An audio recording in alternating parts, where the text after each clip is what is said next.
Hi there. Tonight we step back in time, not to a grand battlefield or a bustling city, but to a quieter, more intimate scene. Close your eyes, if you like, and picture yourself standing outside a charming parish church, the air crisp with anticipation. You hear the distant peal of bells, a joyful cascade echoing through the sleepy English countryside. The scent of fresh-cut flowers drifts on a gentle breeze, mingling with the subtle aroma of damp earth after a light morning dew. Perhaps you even catch a faint whiff of nervous excitement. Or maybe that's just the Victorian equivalent of pre-wedding jitters in the air. You're about to witness a Victorian wedding, an event steeped in tradition, strict social customs, and an oddly serene sense of purpose. And let's be honest, you probably wouldn't survive the restrictive corsetry if you were actually the bride. So, before you get comfortable, take a moment to like the video and subscribe, but only if you genuinely enjoy what I do here. And if you're feeling chatty, let me know where you're listening from and what time it is for you. Now, dim the lights. Maybe turn on a fan for that soft background hum. And let's ease into tonight's journey together. As you stand there, observing the scene, you quickly notice that this isn't quite the grand, sprawling affair you might imagine from modern movies. Forget the opulent, purpose-built wedding venues of today. Most Victorian weddings, especially for the everyday folk, unfurled within the hallowed walls of the bride's very own parish church. This wasn't just a convenience, it was a deeply symbolic choice, anchoring the new union firmly within the community and the divine. You see, the church was the heart of the village, the center of spiritual life, and a place where significant life events, from christenings to funerals, unfolded. It offered a sense of continuity, a quiet, unwavering presence in a rapidly changing world. Historians still argue whether the choice of parish church was more about genuine piety or simply a reflection of widespread logistical practicality. Given the limited alternatives for public gatherings, the quiet murmuring of arriving guests fills the air, a gentle counterpoint to the distant bells. You observe the dignified procession of family members, each dressed in their Sunday best, their faces alight with subdued excitement. There's a certain hushed reverence in the atmosphere, a quiet respect for the sanctity of the occasion. It's a far cry from the often boisterous pre-ceremony gatherings we see now, where selfies and pre-drinks are de rigueur. Here, decorum reigns supreme. The very stones of the church seem to breathe history, whispering tales of countless generations who have stood in this very spot, witnessing similar vows. It truly makes you wonder if those stone gargoyles ever get tired of watching weddings. Now, as you follow the trickle of guests entering the church, you can't help but notice the meticulous floral decorations. They aren't just an afterthought. They are a deliberate, carefully chosen element, transforming the otherwise solemn space into something more celebratory. Seasonal flowers are everywhere, perhaps delicate white lilies symbolizing purity, fragrant roses hinting at enduring love, or sprigs of myrtle, a favored bloom of Queen Victoria herself, signifying love and marriage. These aren't just pretty additions. Each bloom carries a subtle, often forgotten language. A true Victorian would have understood these silent messages, reading the story woven into every petal and leaf. You might even see petals scattered along the aisle, creating a soft, fragrant carpet for the bridal procession. It's all part of creating an atmosphere of gentle beauty, a serene tableau designed to soothe the senses and quiet the mind before the sacred vows begin. It's a testament to the Victorian fascination with nature, even in their most formal settings. Sometimes you wonder if the florists of the era ever got carpal tunnel from all that intricate arranging. The air inside the church, even before the ceremony begins, feels different. It's a blend of old wood, beeswax, polish, and the sweet perfume of the flowers. Shafts of sunlight, if the day is kind, stream through stained glass windows, casting colorful, ethereal patterns across the worn stone floor. You can almost feel the weight of centuries of prayer and tradition settling around you, a comforting blanket. It's a reminder that while the specific customs might change, the core human desire for connection, for celebration, and for meaningful rites of passage remains remarkably constant throughout history. The Victorians, with their rigid social structures and outward displays of propriety, nonetheless infused these moments with deep, heartfelt sentiment, often expressed through these subtle details. It's truly a world away from simply swiping right, and as the last guests settle into their pews, a collective hush falls, a signal that the moment is drawing near. The anticipation is palpable, a soft, quiet hum that seems to vibrate through the very fabric of the building. As the last whispers fade, a collective intake of breath ripples through the congregation. The quiet murmuring of arriving guests has given way to an expectant silence, broken only by the distant cooing of doves outside and the subtle rustle of heavy fabrics as attendees settle into their pews. This sacred space of the bride's parish church is now fully prepared, transformed by floral decorations and symbolism into a gentle, fragrant sanctuary. You notice a particular abundance of orange blossoms, a favorite of Queen Victoria herself, symbolizing purity and eternal love. There's also ivy, clinging to the pillars, representing fidelity, and rosemary for remembrance. It's a silent language, isn't it? One that a Victorian would have understood instinctively. Each bloom a whispered blessing, a quiet hope for the couple's future. This wasn't just about making the place look pretty. It was about imbuing the ceremony with layers of meaning, a tapestry woven from flora and sentiment. You might find yourself leaning in, trying to decipher these botanical secrets, feeling a strange connection to the meticulous thought put into every arrangement. Suddenly, a shift in the atmosphere. A hush deepens, signaling the imminent bride's grand entrance. You turn, craning your neck slightly, along with everyone else. You'll notice that the bride isn't hidden away in a side room, waiting for a grand reveal. Oh no, the Victorian bride, if she was of a respectable family, would often walk to the ceremony from her home, accompanied by her father, or perhaps a close male relative if her father was no longer living. Imagine that, a gentle stroll through the village, the entire community watching, the bride a vision of grace and anticipation. It was a public affirmation of her journey from her family home to her new life. For the wealthier bride, however, the procession might be a little more, shall we say, equine. She'd arrive in a carriage, often pulled by a majestic grey horse, a subtle nod to good luck and prosperity. It's a charming image, isn't it? The gentle clip-clop of hooves on the cobbled path, the rustle of her gown, all building to that momentous walk down the aisle. Historians still argue whether this public walk was more about social display or a deeply rooted tradition, emphasizing the bride's last steps as a maiden, as the music swells. Perhaps a pipe organ playing a soft melodic tune, your gaze fixes on the approaching figure.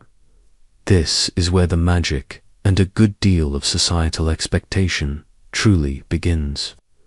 The wedding attire, white and beyond. Today, we think of a white wedding dress as an absolute given, a non-negotiable staple of bridal fashion.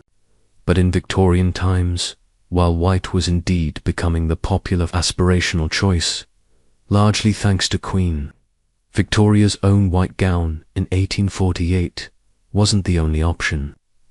Oh no, you might be surprised to see a bride in a delicate shade of grey, symbolizing modesty and humility, or even a soft lavender, representing devotion. These were perfectly acceptable alternatives, especially for those who couldn't afford the pristine, often expensive white fabrics, or who wished to re-wear their dress on other formal occasions. Imagine trying to re-wear your modern wedding, dressed to a dinner party. The thought alone is enough to make a Victorian lady faint. The white gown, when worn, was often made of silk or satin, adorned with lace, perhaps even handmade lace, a testament to the bride's family's wealth and status.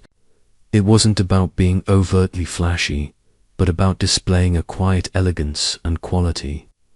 The silhouette would typically be modest, high-necked, with long sleeves, reflecting the era's emphasis on propriety. The veil, often long and flowing, would add to the ethereal quality, a delicate barrier between the bride and the outside world until the moment she was given away. It was all about creating an image of purity, innocence, and domestic virtue. And while you might think all this focus on modesty sounds a bit restrictive, for the Victorians, it was simply how things were done, part of the fabric of their moral and social landscape. It makes you wonder how long it took to button all those tiny buttons up the back of the dress, probably longer than the average modern attention span. With the bride's entrance, you notice the carefully chosen attire of the bridesmaids and the groom's fashion, a testament to Victorian aesthetic and social order. The bridesmaids, typically close friends or relatives of the bride, don't wear identical dresses in the way we see today. Instead, their outfits are complementary to the bride's gown, perhaps in shades that harmonize with the church's floral decorations or the general color palette chosen for the wedding. Think soft pastels like pale pink, sky blue, or a gentle sage green rather than bold, matching hues. Their dresses would also be modest, often with high necks and long sleeves, echoing the bride's own demure elegance, but without overshadowing her. They might wear simpler veils or bonnets adorned with flowers, adding to the overall picture of feminine grace and propriety. The role of the bridesmaid in Victorian times was quite practical. Beyond merely looking lovely, they often assisted. The bride, with her preparations, helped manage the logistics of the day, and sometimes even acted as decoys for evil spirits, a quirky old superstition from folklore. The idea was that evil spirits, lurking to cause mischief, might get confused by a group of similarly dressed young women and fail to identify the true bride. It's a wonderfully strange tidbit, isn't it? Imagine dressing up just to confuse. A rogue poltergeist. Historians still argue whether this was a genuine belief or simply a charming tradition that persisted long after its original meaning was forgotten. Now, turn your attention to the groom. He stands at the altar, perhaps a little nervously, waiting. His attire, while less flamboyant than the bride's, is no less significant. He typically wears a tasteful black coat of form, a frock coat for a formal daytime wedding paired with dark trousers. His shirt would be crisp white, perhaps with a high collar, and his necktie would be a simple yet elegant bow tie or a finely tied cravat. There's an understated sophistication to his look, a quiet dignity that perfectly complements the bride's ethereal beauty. He isn't meant to stand out in a showy way. His role is one of stable, respectable masculinity. You won't see him in brightly colored suits or overly elaborate waistcoats. Simplicity and quality are key, reflecting his status as a responsible, upright member of society, ready to take on the duties of a husband. As the couple stands together, you catch a glimpse of the wedding ring, and it's remarkably different from many modern equivalents. The Victorian bride received a plain gold wedding band, simple and unadorned. There were no flashy diamonds or elaborate settings for the everyday bride. The beauty lay in its purity and its symbolism of an unbreakable, eternal bond.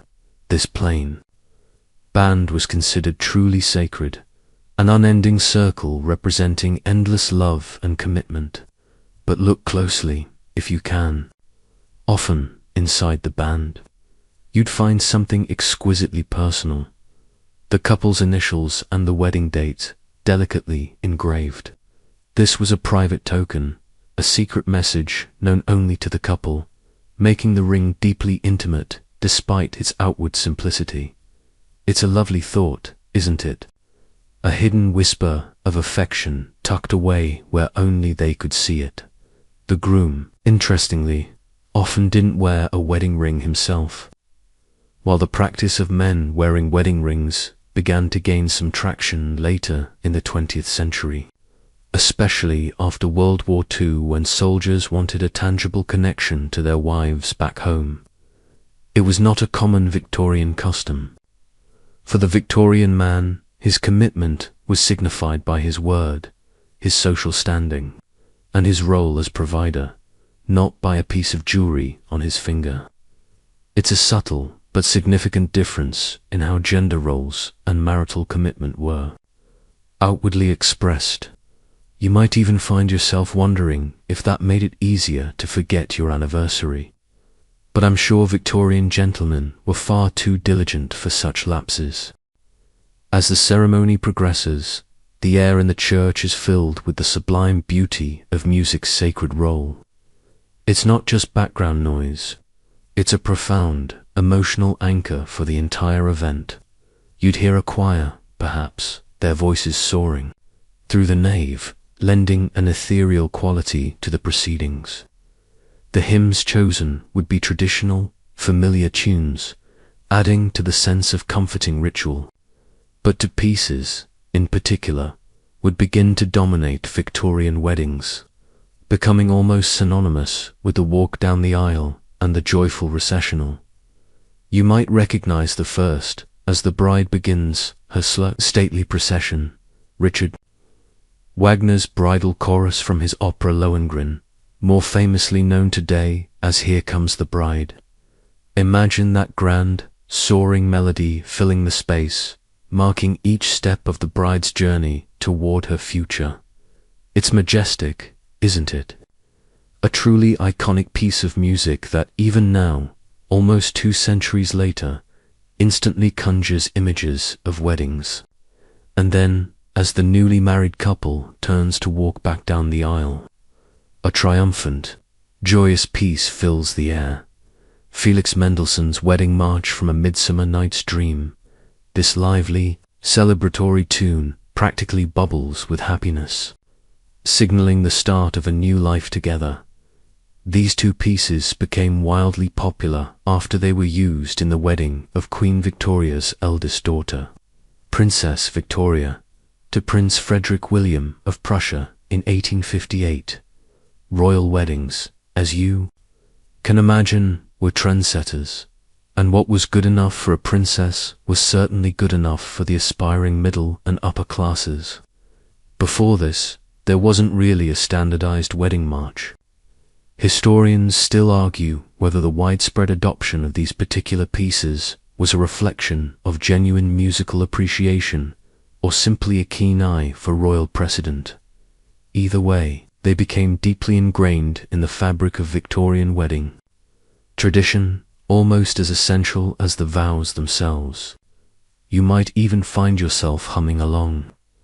Despite the serious nature of the ceremony, after the exchange of rings and vows comes another crucial, albeit less glamorous, step: signing the parish register. This wasn't just a formality, it was the legal bedrock of the marriage. You'd see the bride, perhaps still clutching her bouquet, and the groom, both a little flushed with emotion. Approach a small table. There, the vicar or priest would present the large, leather-bound parish register. With a quill pen, or perhaps an early dip pen, they would carefully inscribe their names, solidifying their union in the eyes of the law and the church. The signatures would be witnessed, typically by family members or close friends, adding another layer of solemnity and official recognition to the event. This act of signing was particularly significant because, unlike in modern times, there weren't always separate civil ceremonies. The church ceremony was the official record. The register served as concrete proof of the marriage, a vital document for inheritance, legitimacy, and social standing. It was a no-frills, deeply practical moment, contrasting with the ethereal beauty of the music and flowers. No fancy signing table decor, just ink and paper, forever documenting the day. It makes you realize how much we rely on digital records now. Imagine if your entire marital history depended on someone's legible handwriting in a dusty old book. Once the register was signed, the couple had completed the essential, binding elements of their marriage. The congregation would shift, a collective sigh of relief and joy. The couple, now officially husband and wife, would turn to face their family and friends, their faces beaming. The air would be thick with well wishes, though, as we'll soon discover, the immediate aftermath of the ceremony involved some specific, rather strict etiquette. It was a beautiful culmination of weeks, if not months, of planning and anticipation, a moment where societal expectations, personal commitment, and religious sanctity all converged. With the ink still drying on the parish register, the newly married couple prepares for their post-ceremony departures. This isn't just a simple walk out the door. It's a carefully orchestrated moment, governed by a rather peculiar rule of Victorian etiquette. You might be surprised to learn that as they left the church, the couple was advised not to acknowledge guests. That's right, no waving, no stopping for quick chats, no big smiles directed at Aunt Mildred. It was considered bad form, almost as if acknowledging individual guests would diminish the solemnity and universality of the sacred vows just taken. Their focus was meant to remain on each other, on the gravity of their new union. It's a stark contrast to modern weddings, where the happy couple often spends 20 minutes hugging and high-fiving their way down the aisle. Imagine trying to slip out of your own wedding without making eye contact with anyone, a true test of self-control. This seemingly cold custom actually served a purpose. It maintained an air of dignified transition, moving from the sacred space of the church to the more social festivities outside. The couple was still enveloped in the aura of their vows, making a graceful, unbroken exit into their new life together. Historians still argue whether this was a true sign of elevated status or simply a practical way to manage the flow of a large crowd. Regardless, it certainly added a touch of formal elegance to their exit. You might even find yourself practicing your most neutral, yet blissful, facial expression, just in case you ever get a chance to time travel to a Victorian wedding as the couple emerges from the church doors, blinking slightly in the daylight. A joyous tradition erupts. Rice throwing. You'll see handfuls of grains arcing through the air, showering down upon the newlyweds. This wasn't just confetti for the Victorians. It was steeped in ancient symbolism. Guests would shower the couple with rice, grain, or birdseed, anything readily available that symbolized fertility and prosperity. The idea was to wish the couple an abundance of children and a fruitful, prosperous life together. It was a tangible blessing, a physical manifestation of good wishes for a fertile union. This Tradition dates back centuries, long before the Victorians, stretching into pagan rituals where grains were symbols of life and rebirth. It was a common sight, the small grains bouncing off top hats and veils, a gentle, playful assault of good luck. Think about it. Every grain represented a hope for a healthy child, a bountiful harvest, a full pantry. It's a beautiful thought, isn't it? Though perhaps not quite as fun for the person who had to sweep up all that birdseed afterwards. You might even feel a tiny itch to join in, if only you had a pocketful of grain to contribute to the showering of blessings. But wait, there's another, even quirkier tradition that might catch your eye, the chimney sweep. Just as the couple prepares to enter their carriage, you might spot a figure, sooty and grinning, step forward. A chimney sweep, or someone dressed to perfectly mimic one, would appear to offer the bride a kiss, often on the cheek. This might seem utterly bizarre, especially given the strict social customs, but it was considered a potent symbol of good luck. This peculiar custom has a fascinating, if slightly apocryphal, origin story. Legend has it that back in 17th century London, a chimney sweep bravely intervened and saved King George III's life, or perhaps his carriage, depending on the version of the tale from a runaway horse. Grateful, the king declared that chimney sweeps would forever bring good fortune to weddings. And so, the tradition stuck. It was an embrace of the common man, a nod to the grimy but essential workers who kept homes warm and safe. It adds a wonderfully eccentric touch to the otherwise formal proceedings, doesn't it? A sooty kiss for good measure, ensuring a lifetime of happiness. It certainly gives you something to talk about over tea, far more interesting than just a nice speech. Historians still argue whether this tale is entirely accurate or a charming piece of urban legend that simply grew to explain an existing folk belief in the lucky chimney sweep. Either way, it's a memorable moment. As the chimney sweep fades back into the jubilant crowd, a magnificent sight awaits the newly married couple. The wedding carriage awaits. You watch as a grand carriage, often a closed broom or landau, pulls up to the church entrance. It's typically pulled by 4 white horses, adorned with ribbons and perhaps even small floral garlands. The white horses aren't just for show. They symbolize purity, triumph, and the beginning of a new auspicious journey. This isn't just any old ride home. It's the first leg of their life together, a symbol of their elevated status as husband and wife. The coachman, perhaps in livery, holds the reins with a practiced hand, ready to whisk them away to the next stage of their celebration. The moment the couple steps into the carriage is often met with a final cheer from the gathered guests. It's a moment of transition, drawing a gentle curtain on the formal ceremony and signaling the start of the more private, yet equally significant, part of the day. You might imagine the bride, her voluminous white dress rustling as she settles inside, perhaps a shy smile exchanged with her new husband. It's a scene right out of a fairy tale, isn't it? The grand departure, leaving the world of singlehood behind and embarking on a shared destiny. It almost makes you want to spontaneously hire a carriage for your next grocery run. Once inside the carriage, the destination isn't always what you'd expect.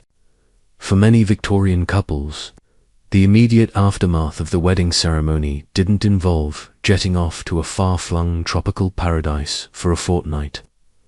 Oh no, the concept of the honeymoon, as we understand it today, was still in its nascent stages. Instead, honeymoons often involve visiting family and friends. Think of it less as a romantic getaway and more as a tour of social obligation and familial integration. Couples would travel to the homes of various relatives, perhaps the bride's grandparents, then the groom's aunt, then some distant cousins.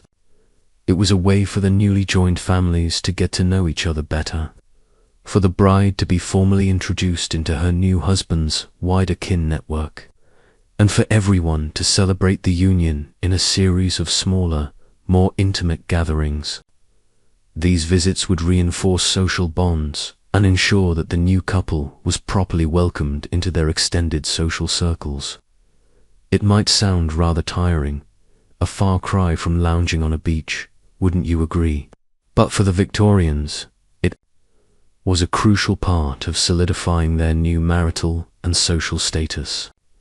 Historians still argue whether this practice was born out of genuine affection or simply societal pressure and a lack of readily available romantic travel options. This tradition also makes a lot of sense when you consider the realities of Victorian courtship. These were not casual, drawn-out affairs based on extended periods of dating and getting to know every little quirk of your prospective partner.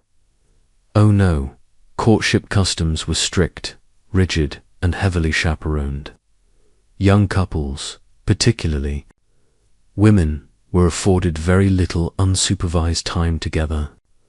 Every interaction, from a polite stroll in the park to an evening spent in the parlor, would be overseen by a chaperone, typically an older female relative or a trusted governess. Imagine trying to get to know someone while Aunt Agatha is knitting in the corner, her needles clicking ominously, listening to every word you say. There was no slipping off for a quiet coffee, no late-night phone calls, certainly no unchaperoned dates. The purpose of these chaperones was paramount: to ensure a young woman's reputation remained unblemished and to ensure that any interactions between a man and a woman of marriageable age were clearly geared towards a proper, honorable courtship that would ideally lead to marriage. It was all about maintaining appearances and adhering to a strict moral code. It often meant that couples might not have had much time, if any, to truly get to know each other beyond polite conversation before the wedding day itself, which probably explains why those family visits on the honeymoon were so important. It was essentially an extended, very public, first date. You might even find yourself feeling grateful for modern dating apps, despite their own peculiar pitfalls. The constant presence of chaperones during courtship wasn't just about adherence to an abstract moral code. It was fundamentally about protecting a woman's reputation. In Victorian society, a woman's good name, her virtue, and her perceived innocence were absolutely paramount. A single whisper of impropriety, a hint of scandal, or even simply being seen unchaperoned with a man could irrevocably damage her prospects for a respectable marriage. Her reputation was her most valuable asset, literally. Without it, her chances of securing a good match, and thus her economic security and social standing, would plummet. Imagine navigating your teenage years with the constant threat of public disgrace hanging over every interaction. It makes the pressure of social media likes seem rather trivial by comparison. This intense focus on reputation extended to every aspect of a young woman's life, from her conversations to her correspondence, and especially to her interactions with potential suitors. The chaperone acted as a vigilant guardian, ensuring that no compromising situations arose, that conversations remained proper, and that any advances from a gentleman were honorable and clearly leading towards an engagement. It was a societal safety net, albeit a rather restrictive one, designed to funnel courtship squarely towards its expected outcome, marriage. Historians still argue whether this strictness genuinely protected women or simply stifled their autonomy and personal expression. This brings us to a fascinating dichotomy at the heart of Victorian unions: the interplay between love and marriage. While the Victorians certainly idealized romantic love, writing effusive poetry and composing passionate letters. Marriage itself was often a complex calculation that went far beyond mere affection. Of course, love was a factor, especially as the century progressed and the concept of a companionate marriage, one based on mutual respect and affection, gained traction. But it was rarely the sole factor. You might dream of a love match, but you also had to contend with the very real, very practical demands of your social station. For many, a marriage was as much a partnership in managing a household, producing heirs, and maintaining social standing as it was a union of hearts. It was understood that compatibility, shared values, and a certain degree of affection were desirable, but these often had to align with more pragmatic considerations. It was a bit like choosing a business partner who you also happened to quite like. You could love someone fiercely, but if they couldn't provide the stability, social connections, or economic security deemed appropriate for your station, that love might have to remain unfulfilled, or at least redirected towards a more suitable candidate. It's a sobering thought, isn't it, that your deepest emotions might take a back seat to a spreadsheet of eligibility criteria. This leads directly into the critical role of social and economic considerations. In Victorian society, status and power often played a significant, if not dominant, role in marriage arrangements. A good marriage could elevate a family's standing, consolidate wealth, or forge powerful alliances. For the gentry and aristocracy, this was explicit. Marriages were often carefully negotiated agreements between families, designed to protect or expand estates, titles, and influence.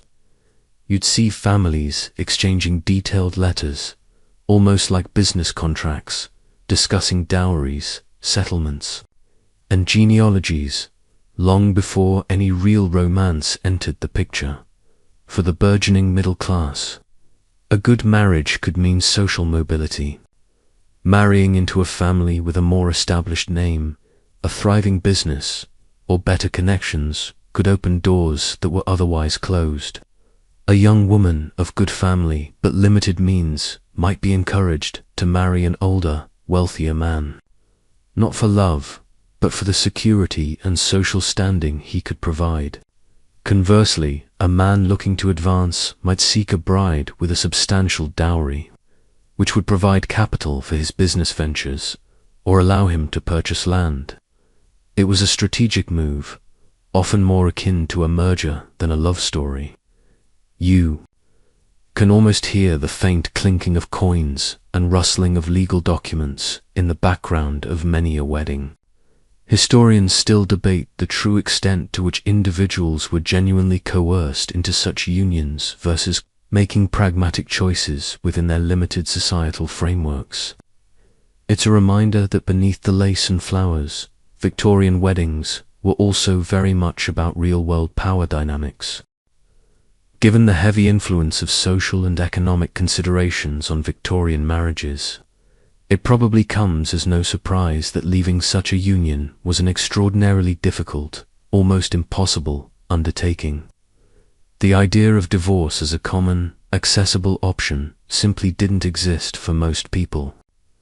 In fact, until the Matrimonial Causes Act of 1857, divorce was primarily a matter of private acts of Parliament, meaning you essentially needed an act of law passed specifically for your divorce. As you can imagine, this was incredibly expensive, time-consuming, and only available to the very wealthiest echelons of society. For the vast majority of Victorians, a marriage was, quite literally, for life, for better or worse, richer or poorer, until death did them part. Imagine being stuck in a difficult marriage with virtually no legal recourse. It makes you appreciate the comparatively straightforward process we have today, despite its own complexities. Even after 1857, While the process became slightly more accessible with the establishment of the court for divorce and matrimonial causes, it remained incredibly challenging to obtain. The grounds for divorce were extremely limited, reflecting the era's deep-seated belief in the sanctity of marriage as an unbreakable institution, ordained by God and crucial for social order. Breaking that bond was seen as a moral failing, a disruption to the very fabric of society rather than a personal right. Historians still argue whether the extreme difficulty of divorce truly strengthened the institution of marriage or simply led to more hidden unhappiness and illicit affairs. The primary, and often only, acceptable reason for obtaining a divorce was adultery. But even here, there was a significant imbalance. For a man to obtain a divorce from his wife, he typically only needed to prove a single act of her adultery. Simple, direct proof was often sufficient. This reflected the patriarchal nature of Victorian society, where a wife's fidelity was paramount, seen as essential for ensuring legitimate heirs and maintaining the purity of the family line. A wife's adultery was viewed as a far greater transgression, threatening the very foundations of the family unit. However, for a woman seeking to divorce her husband, the bar was set significantly higher. She couldn't simply prove one act of his infidelity. Oh no! A wife seeking divorce had to prove not just adultery, but also an additional aggravating factor: cruelty, desertion for a certain period, bigamy, incest, or rape. So, a husband could have multiple mistresses, and his wife would still struggle to obtain a divorce unless he also subjected her to physical abuse or abandoned her. It was a clear demonstration of the severe gender disparities in divorce law. The law, in essence, protected male privilege, making it considerably easier for men to escape unwanted marriages than for women. This imbalance meant that many women were trapped in unhappy or even abusive marriages with no legal escape. Their reputation, their financial security, and their social standing were often entirely dependent on their husband to initiate divorce proceedings, even if they met the stringent criteria, would invite public scandal, social ostracization, and often financial ruin. It was a truly desperate choice, a last resort taken only by those with extraordinary courage or absolutely nothing left to lose. You can only imagine the silent suffering that occurred behind closed doors, hidden beneath layers of lace and Victorian politeness. It certainly puts a different spin on the phrase happily ever after, doesn't it? Despite these grim realities, marriage was still the societal ideal, and following the formal church ceremony, the celebration would commence with the wedding breakfast and feasting. This wasn't actually breakfast in the morning sense. It was typically a midday meal, often a lavish affair held at the bride's parents' home or a hired venue. The term breakfast harkened back to the idea of breaking the fast after the morning ceremony. This meal was the true social gathering where guests could finally relax, mingle, and offer their congratulations more directly to the happy couple. The menu would be substantial, a true feast designed to impress. You'd expect multiple courses, perhaps roast meats like lamb or beef, accompanied by a variety of seasonal vegetables. There would be elaborate aspics, savory jellies, and richly decorated pastries. Wine would flow, though in moderation, as overt drunkenness was still frowned upon in polite society. The setting would be beautifully decorated, often with more flowers matching the wedding theme and carefully arranged place settings. It was a performance of abundance and hospitality, a demonstration of the family's wealth and social standing, even if they had to pinch pennies for months afterwards to pay for it all. The wedding breakfast and feasting was, as you've gathered, a substantial affair. A veritable marathon of eating and polite conversation. But no Victorian feast, especially a wedding one, would be complete without its grand centerpiece, the wedding cake. Unlike the minimalist designs often seen today, Victorian wedding cakes were elaborate, multi-tiered marvels, often richly decorated with intricate royal icing, sugar flowers, and even small, edible figurines. These weren't just desserts. They were architectural masterpieces of confectionery. The top tier was often reserved to be eaten at the birth of the first child or on the couple's first anniversary, a sweet promise of future joys.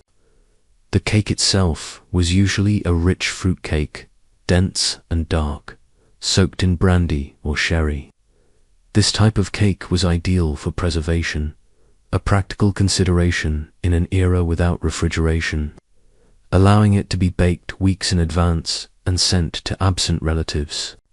The fruit and nuts within were also symbolic of fertility and prosperity, echoing the rice-throwing tradition. You might even spot tiny silver charms baked into the cake, each representing a different fortune for the person who found each ring. For marriage, a thimble for an old maid, a coin for wealth.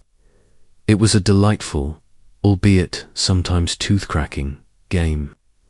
Historians still argue whether the elaborate nature of these cakes was primarily about demonstrating wealth or reflecting a genuine artistic flourish in baking. Beyond the delicious facade, these cakes held significant symbolism. The white icing, of course, reinforced the theme of purity and innocence, especially for the bride. The multiple tiers symbolized growth and progression, representing the couple's journey together through life. Cutting the cake together was a ritualistic act, the first shared task as husband and wife, symbolizing their future cooperation and commitment to nourish each other. It was also a moment for a bit of gentle humor, as the couple, perhaps a little stiffly, would attempt to navigate the intricate layers. Imagine trying to cut through a cake that looks more like a small building without making a mess. After the feasting, and perhaps some toasts and polite conversation, you might notice something new entering the scene for the more affluent families. Victorian wedding photography, while still in its infancy compared to the ubiquitous cameras of today, photography was becoming increasingly accessible and popular during the latter half of the Victorian era. For those who could afford it, hiring a photographer to capture the momentous occasion was a growing trend. These weren't quick, candid snaps. Oh no. Victorian photography was a slow, deliberate process, often involving large, cumbersome cameras and long exposure times. The couple and their immediate families would pose stiffly, often for several minutes, trying to hold perfectly still to avoid blurring the image. You'd see the bride with her carefully arranged bouquet, the groom looking stoic and serious, surrounded by their nearest and dearest, all trying desperately not to blink. The resulting images, often sepia-toned or black and white, have a haunting, timeless quality. They capture a fleeting moment in history, a window into the faces and fashions of a bygone era. It's truly fascinating to think that these early photographs are the direct ancestors of the endless wedding albums and digital galleries we curate today. Imagine having to sit still for 10 minutes, just for one photo. You'd probably need a strong cup of tea, or perhaps a mild sedative afterwards. Along with the grand feast and nascent photography, another enduring tradition was the exchange of gifts and dowries. Gifts, of course, are a timeless part of any celebration. Guests would present the couple with various items, often practical household goods, to help them set up their new home. Think silver tea sets, fine china, linens, or even furniture. These gifts were not just tokens of affection. They were essential contributions to the new household, helping the couple establish their domestic sphere. The nature and value of the gifts would often reflect the social standing of both the giver and the recipient. More significantly, especially for families of means, was the dowry. This was a transfer of wealth or property from the bride's family to the groom or his family upon marriage. The dowry was not simply a gift. It was a substantial financial contribution that theoretically compensated the groom for taking on the financial responsibility of a wife, and often provided capital for the new couple to start their life together. For the bride's family, it could be a significant outlay, but it was also a way to ensure their daughter made a good match and was financially secure within her new household. For the groom's family, a large dowry could be a powerful incentive, improving their own financial standing, or allowing the groom to pursue more ambitious ventures. Historians still debate the true impact of dowries on a woman's agency and whether they ultimately empowered or constrained her.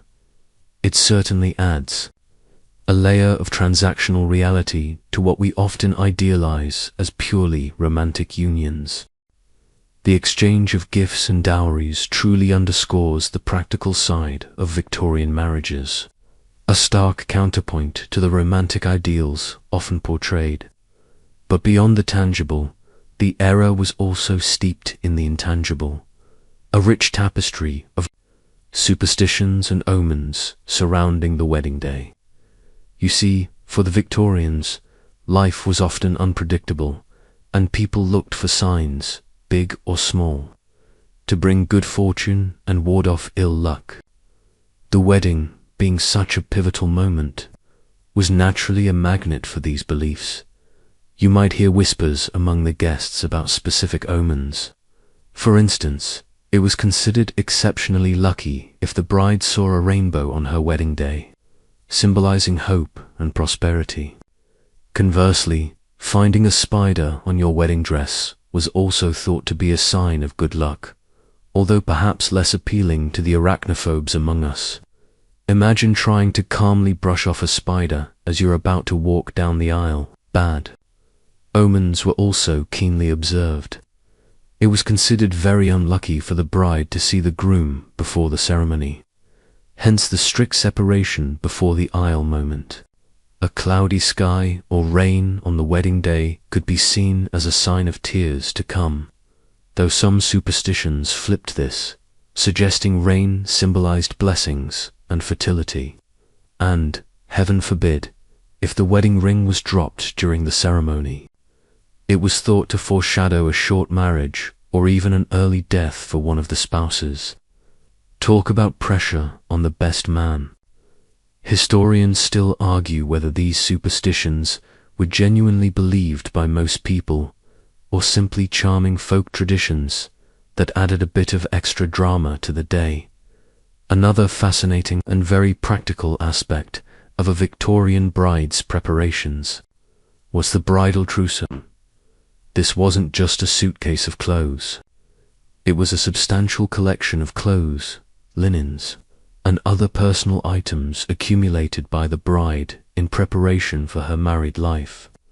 Imagine preparing for your new life, not just with a few outfits, but with entire sets of new undergarments, nightgowns, day dresses, evening gowns, and perhaps even riding habits or walking suits, depending on her social standing.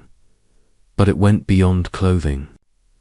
The trousseau also included fine household linens, sheets, tablecloths, napkins, and towels, all often embroidered with the bride's new monogram. These were often sewn by the bride herself or by her female relatives, showcasing her domestic skills and readiness for married life. It was a tangible display of her preparedness to run a household, a kind of premarital resume stitched in silk and linen. For wealthier brides, the trousseau could be incredibly extensive, filling multiple, trunks and cabinets. It was a public display of her family's generosity and her own domestic virtue. It makes you wonder how long it took to meticulously embroider all those napkins. Probably longer than your average Netflix binge. As you reflect on all these customs, you begin to see how the evolution of wedding traditions from the Victorian era continues to shape our modern ceremonies. Many of the elements we consider fundamental to a wedding today have direct roots in these Victorian practices. The white dress, the wedding march, the throwing of rice or confetti, its modern descendant, the tiered cake, the honeymoon, all owe a significant debt to the Victorians. While the specific social strictures and economic underpinnings have largely faded, the aesthetic and emotional blueprint remains. We've certainly relaxed some of the rules. No more chaperones on dates, thankfully. And divorce is far more accessible, but the core ritual of two people uniting, surrounded by loved ones, with symbols of purity, prosperity, and enduring love, is still very much a Victorian legacy. It's a testament to the enduring power of these rituals, proving that some traditions, even with a few adjustments, truly stand the test of time. It really makes you consider if future generations will look back at our TikTok wedding dances and wonder what we were thinking.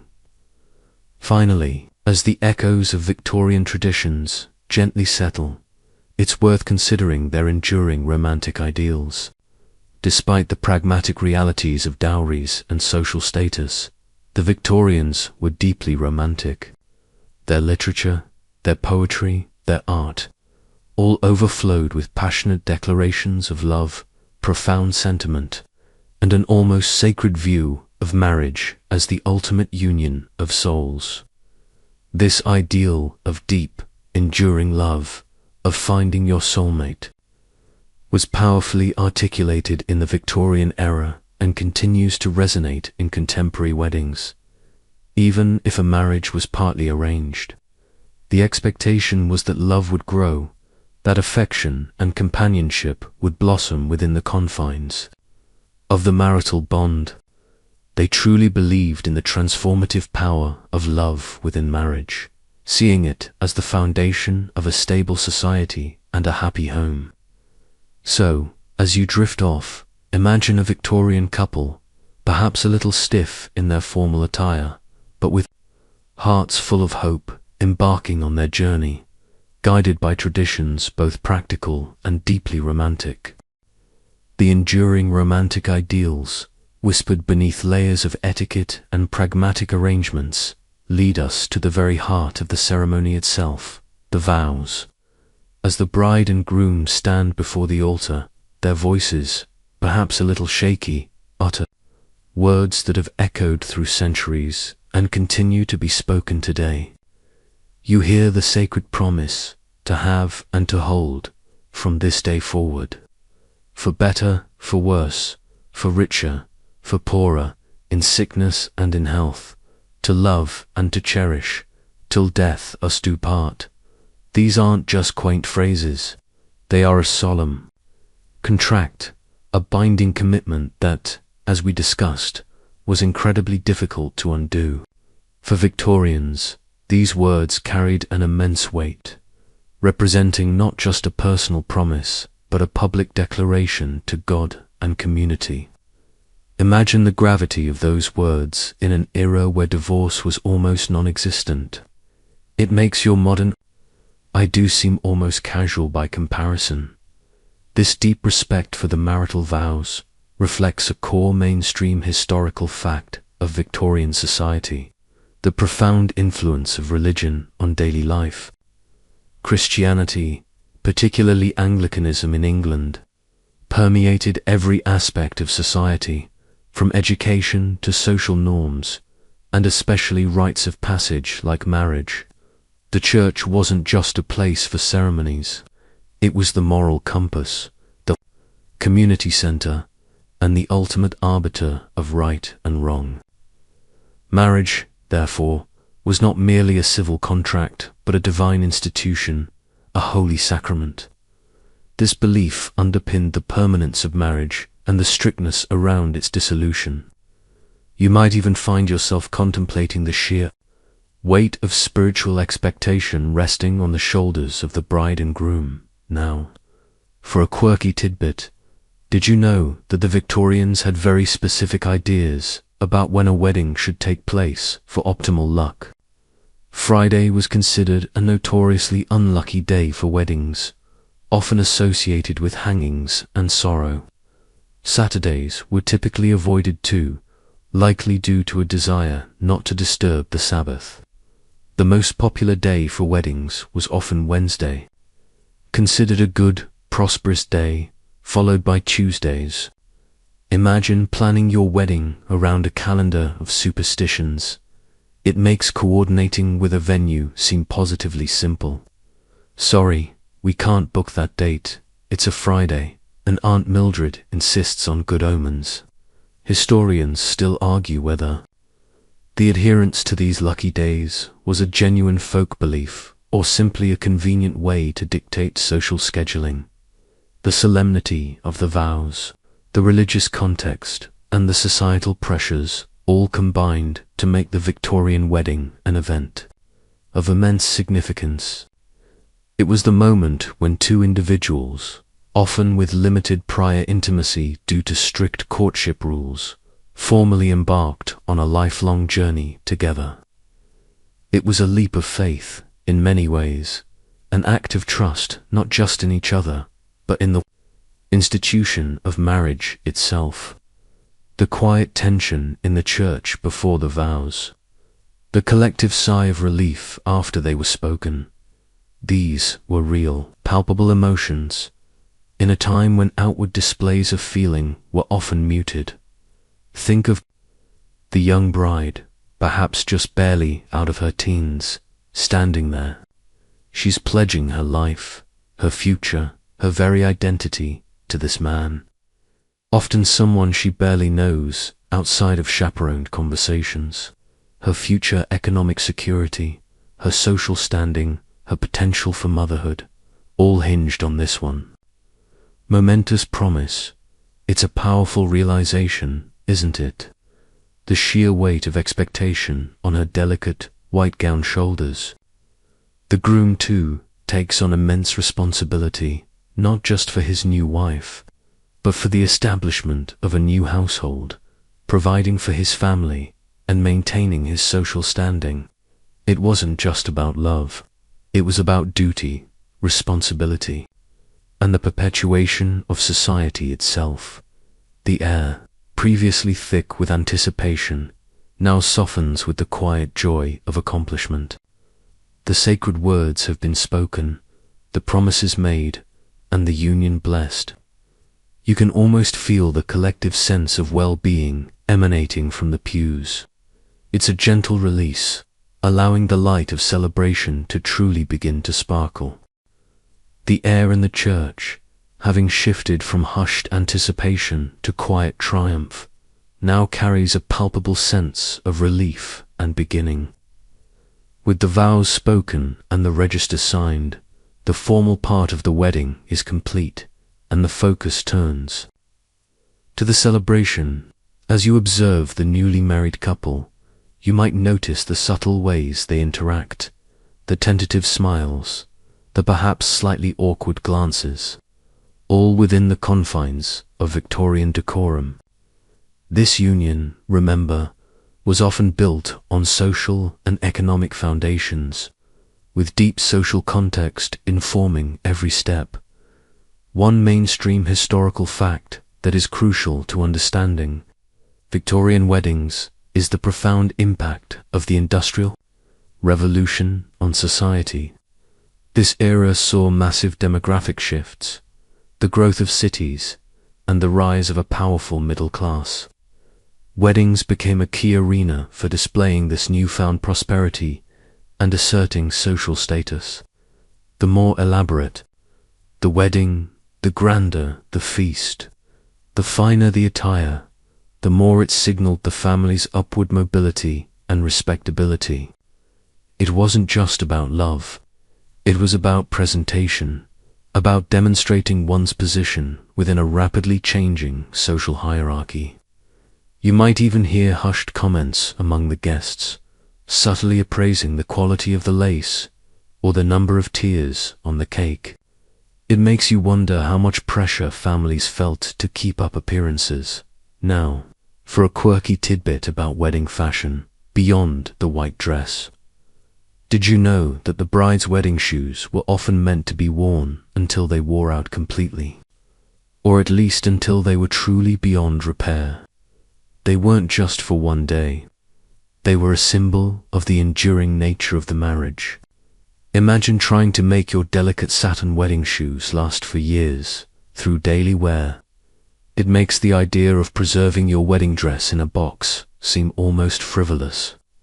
Historians still argue whether this was a genuine symbolic practice or simply a practical necessity driven by economic realities.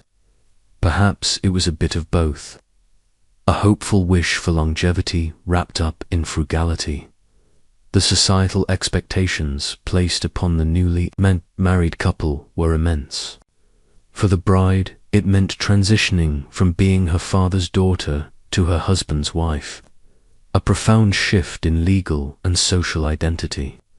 She was expected to manage the household, raise children, and be the moral compass of the family. For the groom, it meant taking on the responsibilities of a patriarch, providing for his family and maintaining his household's respectability. It was a partnership, yes, but one defined by clearly delineated gender roles, with the husband as the head of the household and the wife as its heart. You might feel a gentle pang of empathy for the weight of these expectations, even as you appreciate the order and stability they provided for Victorian society. The very air around the couple seems to hum with unspoken expectations of procreation. While not overtly discussed, the hope for children was implicit in every blessing and every custom, from the rice throwing to the fertile symbolism of the wedding cake. A childless marriage, while not a reason for divorce, could be a source of quiet sorrow and societal pressure. The continuation of the family line, the inheritance of property, and the perpetuation of the family name were all deeply important, particularly for landed families, as the couple begins to move towards the church exit. Perhaps you notice the subtle gestures exchanged between family members. A quiet nod of approval from a grandmother, a squeeze of the hand from a proud father. These small moments speak volumes about the collective investment in this union. It is not just the bride and groom marrying. It is two families, two social spheres coming together, hopefully creating a stronger, more prosperous unit. It's a complex dance of personal emotion and societal obligation, all wrapped up in lace and good intentions. You might even find yourself silently wishing them well, knowing the journey ahead, while perhaps romanticized, was also filled with significant responsibilities. The joyous exit from the church, with the shower of rice and the quick, lucky kiss from the chimney sweep, leaves you feeling uplifted. The grand carriage, with its 4 white horses, has just whisked the happy couple away, leaving a sense of lingering anticipation for what comes next. As you mentally follow their journey, you recall that the Victorian honeymoon wasn't quite the exotic escape we envision today. Instead, it was a period often dedicated to visiting family and friends, a crucial part of integrating the newlyweds into their expanded social circles. Imagine the couple arriving at the stately home of, say, the groom's maiden aunt in a quiet village a few hours' journey away. Their arrival would be met with warm welcomes, polite conversation, and perhaps a special dinner. These visits served a dual purpose. They allowed family members who couldn't attend the wedding to share in the celebration, and more importantly, They gave the bride an opportunity to be formally introduced to her new husband's extended kin. She would be assessed, subtly, on her manners, her domestic skills, and her ability to fit into the family dynamic. It was less about romantic solitude and more about social acclimation. It makes you realize that even your relaxing honeymoon might involve a bit more familial politeness than you'd prefer. Mainstream. Historical fact underpinning these social calls is the importance of the extended family network in Victorian society. Unlike today's more nuclear family focus, kinship ties were vital for social support, economic opportunities, and maintaining reputation. A wedding wasn't just about the couple. It was about the strengthening of these broader family bonds. These visits weren't just polite gestures. They were practical steps in solidifying alliances and ensuring the seamless integration of the new family unit into the wider social fabric. For a quirky tidbit, during these family visits, especially for the well-to-do, there was often a tradition of the bride bringing a small gift to her new in-laws, perhaps a piece of fine embroidery or a hand-painted fan. It was a gesture of goodwill and a demonstration of her accomplishments as a gentlewoman. Imagine packing a handmade gift for every single relative you're about to meet on your honeymoon. It sounds like a lot of pressure, doesn't it?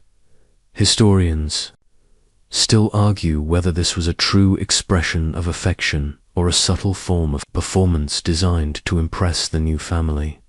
The relative lack of time for personal intimacy during the early part of the honeymoon, due to constant chaperoning and family visits, highlights a key aspect of Victorian relationships. Couples may not have had much time to truly get to know each other before the wedding. Courtship customs were strict, as you remember, characterized by highly structured, supervised interactions. This meant that the honeymoon, especially the initial period of shared travel and living under one roof, was often the first prolonged period a couple spent together without constant external oversight. It was a time for mutual discovery, for learning each other's habits, quirks, and true personalities. Far removed from the formal strictures of the drawing-dash room, this gradual unfolding of intimacy, rather than a sudden immersion, might seem strange to modern sensibilities, but for many Victorians, it was simply the accepted way of forming a bond. Love was often expected to grow and deepen after marriage, built upon shared experiences, mutual respect, and the fulfillment of marital duties. It was a practical approach to partnership, where emotional connection was nurtured over time, rather than being the sole prerequisite for marriage. Perhaps there's a certain calm to that, a sense of allowing a relationship to quietly unfurl, rather than expecting instant fireworks. The continuation of those family visits, despite their lack of overt romance, tells you much about the foundation of Victorian relationships. That slow, gentle unfolding of a marriage, often initiated with limited personal intimacy, was a hallmark of the era. The very notion of getting to know each other often truly began after the knot was tied, and it began within the context of strict societal expectations, particularly around courtship, chaperones, and rules. You'll recall the ubiquitous presence of chaperones, those ever-watchful guardians of decorum. Their role was absolutely critical, not just for propriety, but for the very fabric of social interaction between unmarried men and women. Imagine a young lady receiving a call from a gentleman caller. She wouldn't greet him alone in the parlor. Oh no, her mother, or an unmarried aunt, or even a trusted maid, would always be present, perhaps ostensibly reading a book, but acutely aware of every word spoken, every glance exchanged. Even a walk in the park required a third party. This wasn't about distrust. It was about protecting her reputation, which, as we've established, was her most precious asset. A single misstep, a moment of unchaperoned privacy, could lead to whispers, rumors, and ultimately a ruined future. It makes you almost feel the weight of those unspoken rules in the air, a silent force shaping every interaction. A mainstream historical fact here is the profound societal shift towards greater emphasis on domesticity and female purity during the Victorian era. The angel in the house ideal, popularized by Coventry Patmore's poem, portrayed women as inherently moral, nurturing, and devoted to the domestic sphere. Chaperonage was one of the practical mechanisms for safeguarding this. Perceived purity and ensuring women remained within their prescribed roles until marriage. It was a societal contract, really, where the family entrusted the woman's virtue to the public, and chaperones were the visible proof of that trust being upheld. For a quirky tidbit, did you know that even correspondence between unmarried men and women was often subject to scrutiny? Love letters, if they existed, were often drafted with the understanding that they might be read by a parent or chaperone. This led to a very formal, often flowery style of writing, where deep sentiments were expressed through carefully coded language and classical allusions. Imagine trying to subtly flirt while knowing your potential mother-in-law might be proofreading your romantic prose. Historians still argue whether this formality stifled genuine emotion or merely forced it into more poetic and elaborate forms of expression. The overarching goal of these strict courtship rituals was to ensure that marriage was the almost inevitable. The outcome of any serious interaction between a man and a woman of marriageable age. It wasn't about casual dating or exploring options. It was about progressing along a clearly defined path towards matrimony. Every social call, every shared activity, every polite conversation was understood as a step on this journey. If a gentleman began to call regularly, it was a clear signal of his serious intentions. If he stopped, it could cause significant social embarrassment for the young lady. This societal pressure meant that love and marriage often existed in a delicate balance, while the ideal of romantic love gained increasing prominence throughout the century, particularly fueled by popular novels and poetry. It rarely eclipsed the very real social and economic considerations. A marriage could be a pragmatic alliance, a strategic move to combine properties, consolidate influence, or secure a more comfortable future.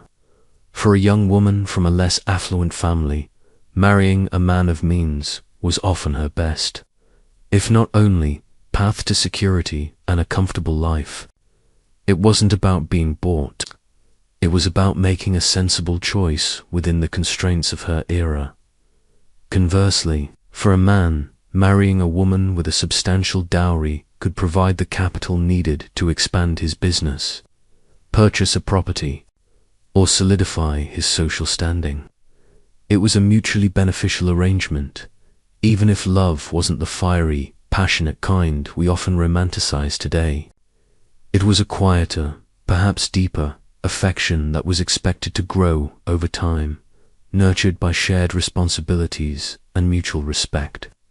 You can almost hear the rustle of ledgers and the quiet calculation alongside the whispers of affection. It truly makes you ponder whether our modern emphasis on love at first sight sometimes overshadows the deeper, more enduring aspects of companionship. The delicate balance between love and practicality, woven into the very fabric of Victorian relationships, led to marriages that were as much about strategic alliances as they were about heartfelt affection.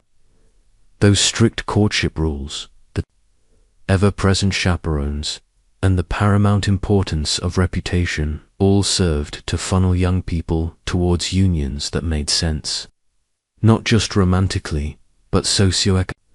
This deep intertwining of personal life and public standing meant that social and economic considerations played an enormous, often decisive, role in Victorian marriages. Imagine a family with several daughters. For them, a successful marriage. For each girl wasn't just a happy event, it was a financial necessity and a social triumph.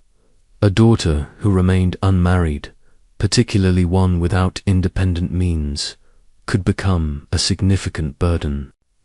Thus, finding a suitable match, one that offered financial stability and social respectability, was a paramount concern for parents. The focus wasn't simply on whether the couple was in love, but on whether the union would elevate, or at least maintain, the family's position in the complex social hierarchy. You might even feel a pang of sympathy for the young women navigating this intricate dance of duty and desire. A mainstream historical fact that illustrates this perfectly is the prominence of settlements and dowries in marriage contracts, especially among the landed gentry and aristocracy. A settlement typically involved the groom or his family setting aside property or income for the bride's financial security, often a crucial consideration in an era when women had limited property rights after marriage. The dowry, as we touched upon, was the wealth or property brought by the bride from her family to the marriage. These weren't just gifts, they were significant transfers of capital, meticulously negotiated and legally binding. Imagine a lawyer poring over your prenuptial agreement with a quill pen and candlelight instead of a laptop. Now for a quirky tidbit. Sometimes, to ensure a match was financially sound, families would even exchange detailed medical reports or send trusted family members to discreetly investigate the financial health of the prospective spouse's family. It was like a background check, but for marriage. Imagine trying to explain that to a modern dating app user. Yes, I'm interested. But first, could you provide your bank statements and a family health history? Historians still argue whether this level of financial scrutiny fostered more stable marriages or simply made them feel more like business transactions than romantic unions. This pragmatic approach also helps explain the incredibly challenging landscape of divorce in Victorian England. A marriage, once consecrated, was not just a personal bond. It was a legal and economic contract with profound implications for property, inheritance, and social order. To dissolve it was to unravel a complex web of legal, financial, and moral obligations. The difficulty of divorce was a societal reinforcement of the idea that marriage was a lifelong commitment, designed to maintain stability within families and, by extension, within society itself, as we discussed. The grounds for divorce were incredibly narrow, with adultery being the primary acceptable reason. But this wasn't a simple "he cheated, so I'm leaving" scenario. The legal burden of proof was often substantial, requiring undeniable evidence, not just suspicion. For a husband to divorce his wife, a single proven act of adultery was typically enough. This reflected the era's deep-seated concern with the legitimacy of heirs and the sanctity of the male lineage. A wife's infidelity threatened the very purity of the family bloodline, a concept that might seem archaic now, but was intensely important then, however. The stark reality of gender disparities in divorce becomes painfully clear when you look at the wife's position. A Victorian wife could not simply divorce her husband for adultery alone. His infidelity, no matter how egregious, was rarely enough in itself. She had to prove his adultery plus an additional factor, such as cruelty, desertion, bigamy, or incest. This meant a woman might live for years with a philandering husband, completely aware of his indiscretions, yet be legally powerless to escape the marriage, unless he also inflicted physical harm or abandoned her. It was a deeply unfair system, leaving many women in truly desperate situations with virtually no recourse. You can almost feel the frustration and quiet despair that must have simmered beneath the surface of many seemingly respectable Victorian households. The profound gender disparities in Victorian divorce law, where a woman faced an almost insurmountable uphill battle to escape an unhappy or abusive marriage, paint a stark picture beneath the elegant surface of wedding celebrations. It truly makes you appreciate the strides made in marital law since then, allowing for greater personal agency. This legal reality stands in sharp contrast to the joyous atmosphere of the wedding breakfast and feasting we explored earlier. Remember, that lavish midday meal, often held in the bride's family home. It was more than just a celebratory repast. It was a carefully orchestrated social event designed to showcase the family's prosperity and hospitality.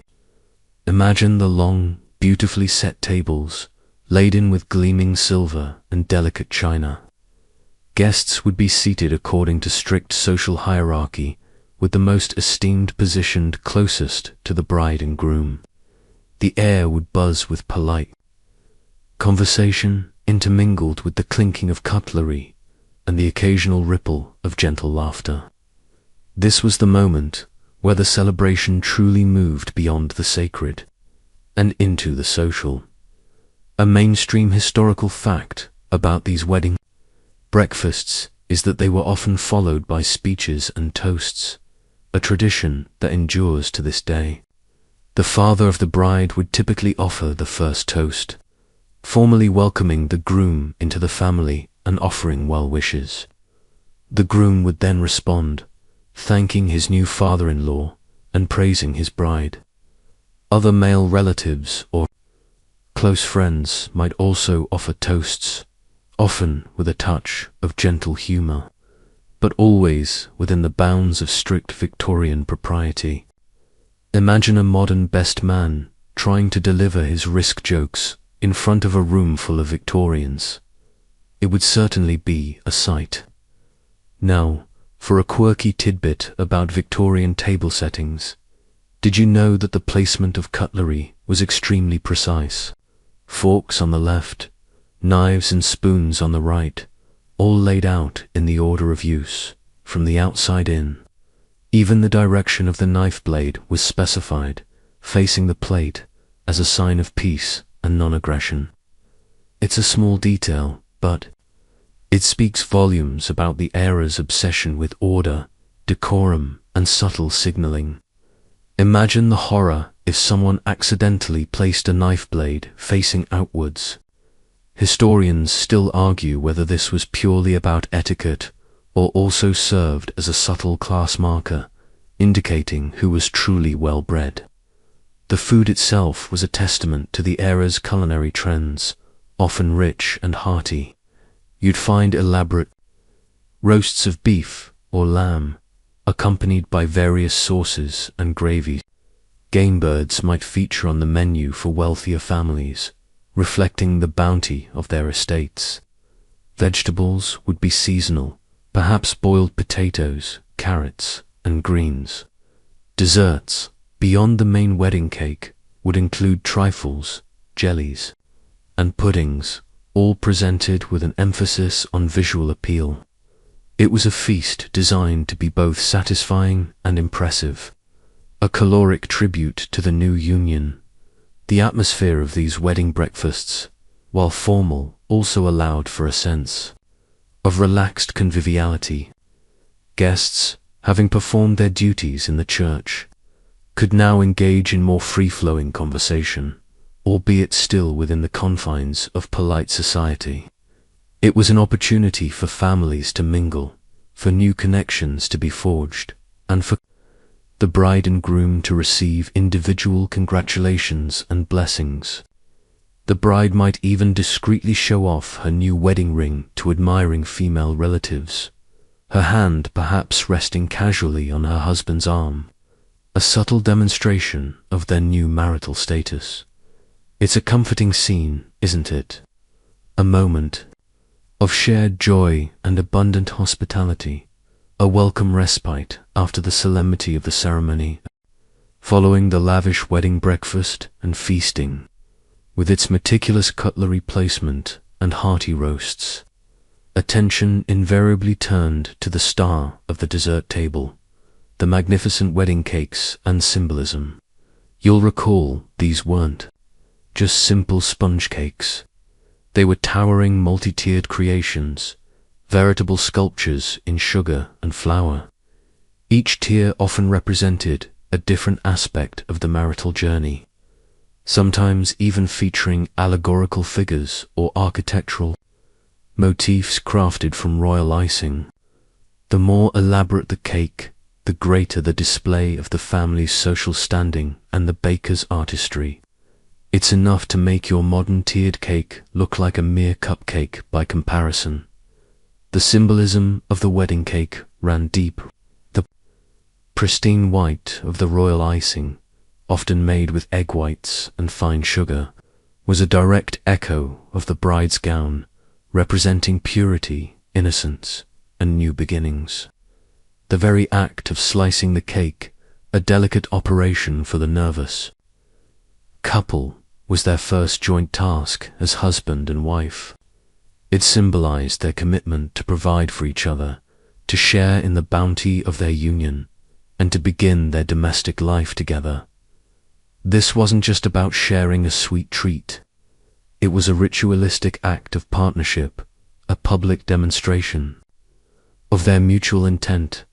A mainstream historical fact regarding the Victorian wedding cake is its direct lineage to earlier European traditions of bride pies, which were often savory meat pies. Over time, these evolved into sweeter, more elaborate concoctions, with the rich fruitcake becoming the dominant form in England due to its ability to be preserved and transported. The shift from savory to sweet reflects a broader cultural change towards valuing confectionery and elaborate desserts as symbols of celebration and luxury. It's a culinary journey from meat and pastry to sugar and art now. For a quirky tidbit, did you know that pieces of the wedding cake were often sent to absent friends and relatives, carefully wrapped in white boxes and tied with ribbons? Sometimes, even a tiny piece was placed under a guest's pillow that night, supposedly to bring dreams of their future beloved. Imagine receiving a crumbly piece of fruitcake in the post, perhaps a week later. It certainly puts a new spin on sending out wedding favors. Historians still argue whether this was primarily a gesture of inclusion for those who couldn't attend, or a genuine belief in the dream-inducing properties of the cake. Beyond the sweet delights, the latter half of the Victorian era saw the gradual emergence of Victorian wedding photography. As we touched upon, this was a revolutionary technology, slowly becoming more accessible to the burgeoning middle classes. It offered an entirely new way to commemorate the day, transforming fleeting moments into tangible, lasting memories. You'd witness the photographer, a rather serious-looking individual, perhaps wrestling with a bulky camera on a tripod, draped with a dark cloth. The lighting would be crucial, and often involved natural light from large windows or even outdoor settings. As flash photography was still in its very early and primitive stages, the posing would be stiff and formal, reflecting the long exposure times required. Brides would stand rigidly, holding their bouquets, while grooms maintained a solemn, dignified expression. Smiles were rare. A serious countenance was generally preferred, believed to convey dignity and importance. These photographs weren't candid snapshots. They were meticulously arranged portraits, meant to capture a formal record of the event and the participants. The entire family might be arranged in a carefully composed group shot, their faces betraying perhaps a slight impatience from holding still for so long.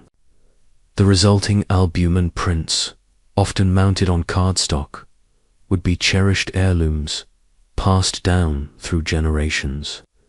They offer us today an unparalleled glimpse into the faces, fashions, and social dynamics of a Victorian wedding. It truly makes you wonder what kind of funny faces people might have been making between exposures if they thought no one was watching. The stiff, formal poses captured in those early Victorian wedding photographs offer a silent glimpse into a momentous day, a stark contrast to the dynamic, spontaneous shots of today. These images, often treasured for generations, serve as a tangible link to a past where tradition and decorum reigned supreme. As you consider these visual records, it's worth remembering that the exchange of goods and wealth was as vital to Victorian unions as any captured smile. We're talking, of course, about gifts and dowries. You'd witness the arrival of gifts at the newly established household, or perhaps at the bride's family home before the wedding. These weren't just token presents, they were substantial contributions to the couple's new domestic life. For the aspiring middle class, wedding gifts often included practical items for setting up house, silver cutlery, fine porcelain dinner sets, crystal glassware, or even furniture. These weren't simply decorative, they were essential for establishing a respectable home, a place suitable for entertaining and raising a family. Imagine receiving an entire parlor suite as a wedding gift. It certainly beats a toaster. A mainstream historical fact is that the practice of giving bridal presents evolved from older traditions of communal support for a newly formed household. While not explicitly part of the dowry, these gifts helped the couple meet the considerable expense of setting up an independent establishment. For those with less wealth, gifts might be more modest, but no less essential, perhaps hand-sewn linens, home-canned goods, or tools for the husband's trade. It was a tangible demonstration of community and family support, a practical blessing for the new life ahead. Now, for a quirky tidbit, did you know that it was considered bad luck to use any of your wedding gifts before the wedding day itself? They were meant to symbolize the new life after the vows were exchanged. Imagine resisting the urge to open that shiny new tea set for weeks, just staring at it in its pristine box. Historians still argue whether this was a genuine superstition, or simply a way to build anticipation and ensure everything was kept perfect for its first use as a married couple. But beyond the gifts, the most significant transfer of wealth for many families was the dowry. This was a sum of money, property, or goods that the bride's family conferred upon the groom or his family at the time of the marriage. It was, in essence, her share of her family's inheritance, transferred to her husband as her legal guardian and provider. The size of the dowry was a crucial factor in marriage negotiations, often determining the suitability of a match. A larger dowry could secure a more prestigious husband or provide capital for the groom's business ventures. For families with multiple daughters, accumulating sufficient dowries could be a considerable financial strain, often requiring years of careful saving. Conversely, a substantial dowry could be a significant asset for the groom, providing him with immediate capital or property. It was a clear demonstration of the economic underpinnings of Victorian marriage, where financial considerations often stood shoulder to shoulder with, if not outweighed, romantic affection. You can almost hear the rustle of legal documents and the solemn discussions of assets and liabilities. far removed from any whispered sweet nothings. It truly makes you wonder how different our romantic narratives would be if every relationship came with a financial prospectus. These practical considerations, however, didn't exist in a vacuum. The Victorian world was also rich with superstitions and omens, particularly surrounding a moment as significant as a wedding. You see, despite the era's growing scientific advancements, a belief in folk wisdom and portents of luck or ill luck persisted.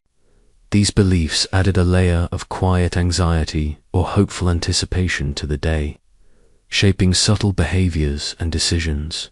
You might hear about specific flower choices being lucky, or the importance of certain weather conditions. A sunny day was generally a good sign, of course, but a sudden shower was also sometimes seen as a blessing, bringing fertility.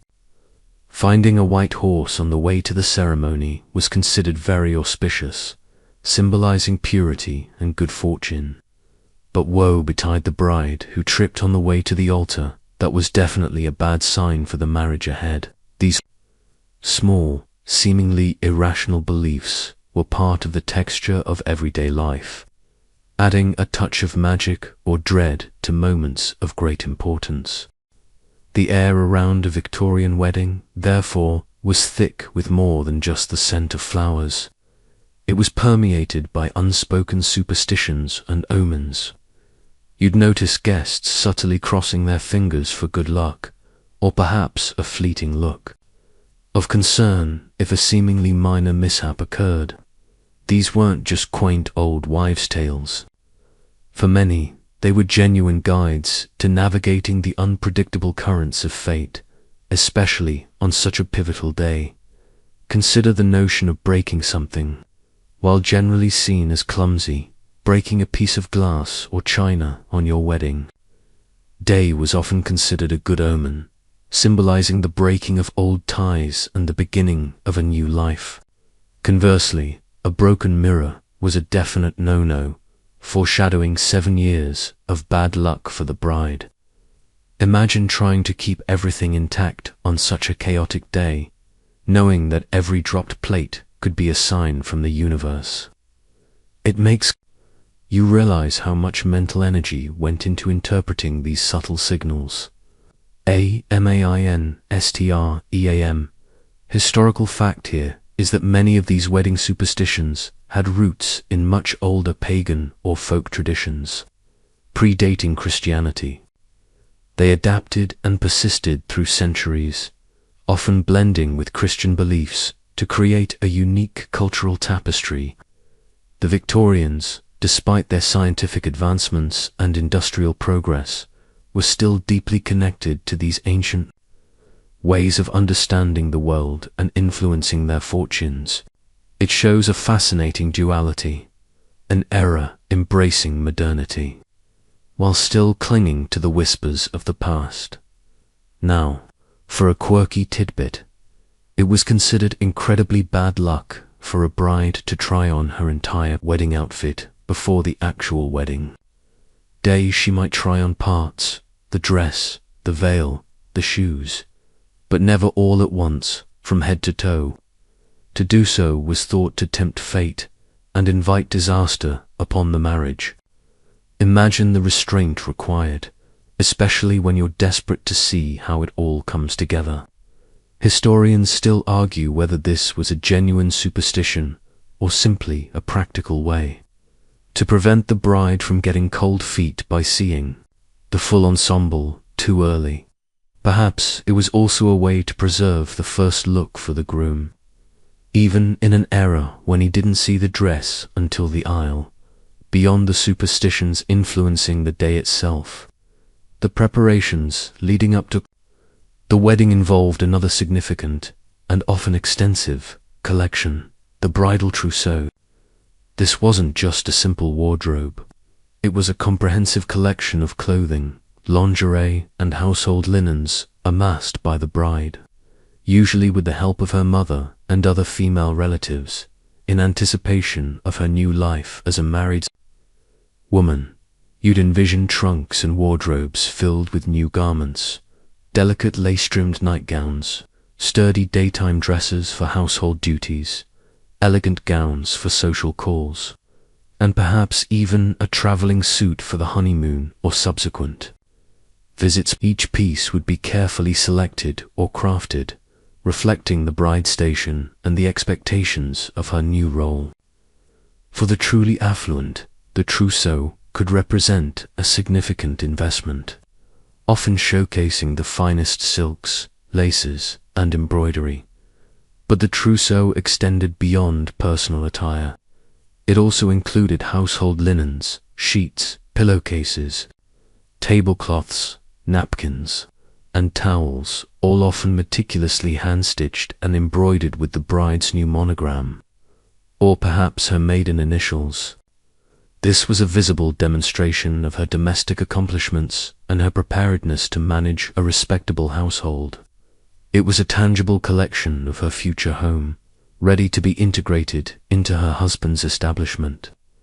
It truly makes you appreciate the ease of online shopping today, rather than spending years assembling a domestic arsenal.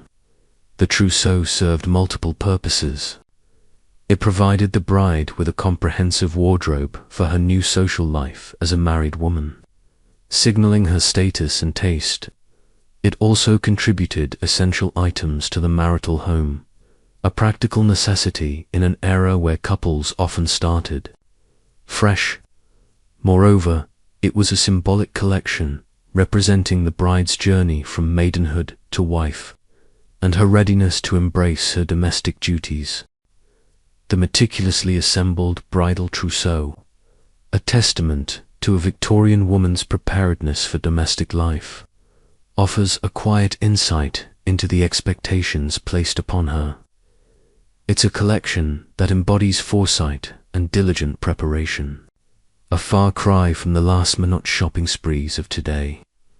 As you reflect on these traditions, you begin to see how the very core of Victorian marital customs has led to the evolution of wedding traditions that we observe. Perhaps unconsciously, even now, many elements of a modern wedding, which we take for granted as timeless, have surprisingly direct roots in the Victorian era. The most obvious, of course, is the white wedding dress.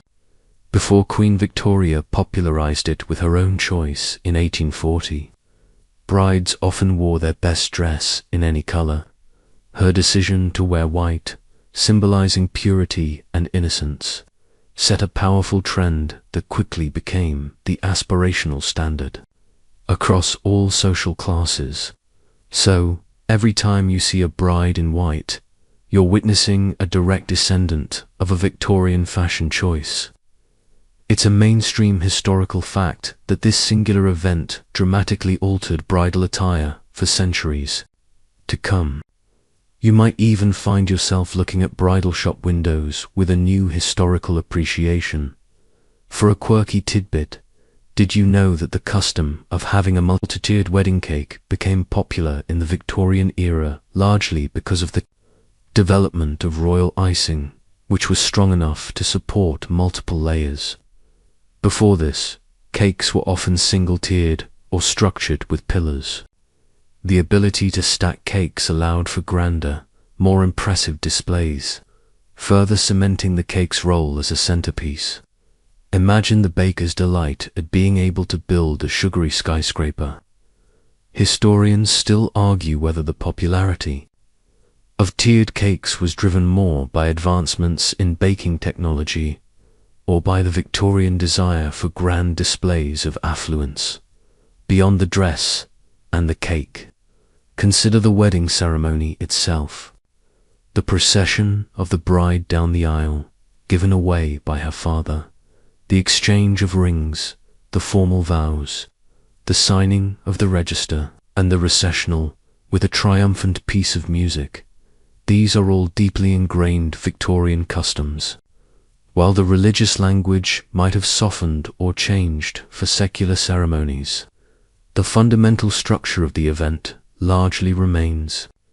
Even the notion of the honeymoon, originally a period of visiting family evolved into a dedicated post-wedding trip for the couple, demonstrating a gradual shift towards valuing marital intimacy and personal experience over strict familial obligations.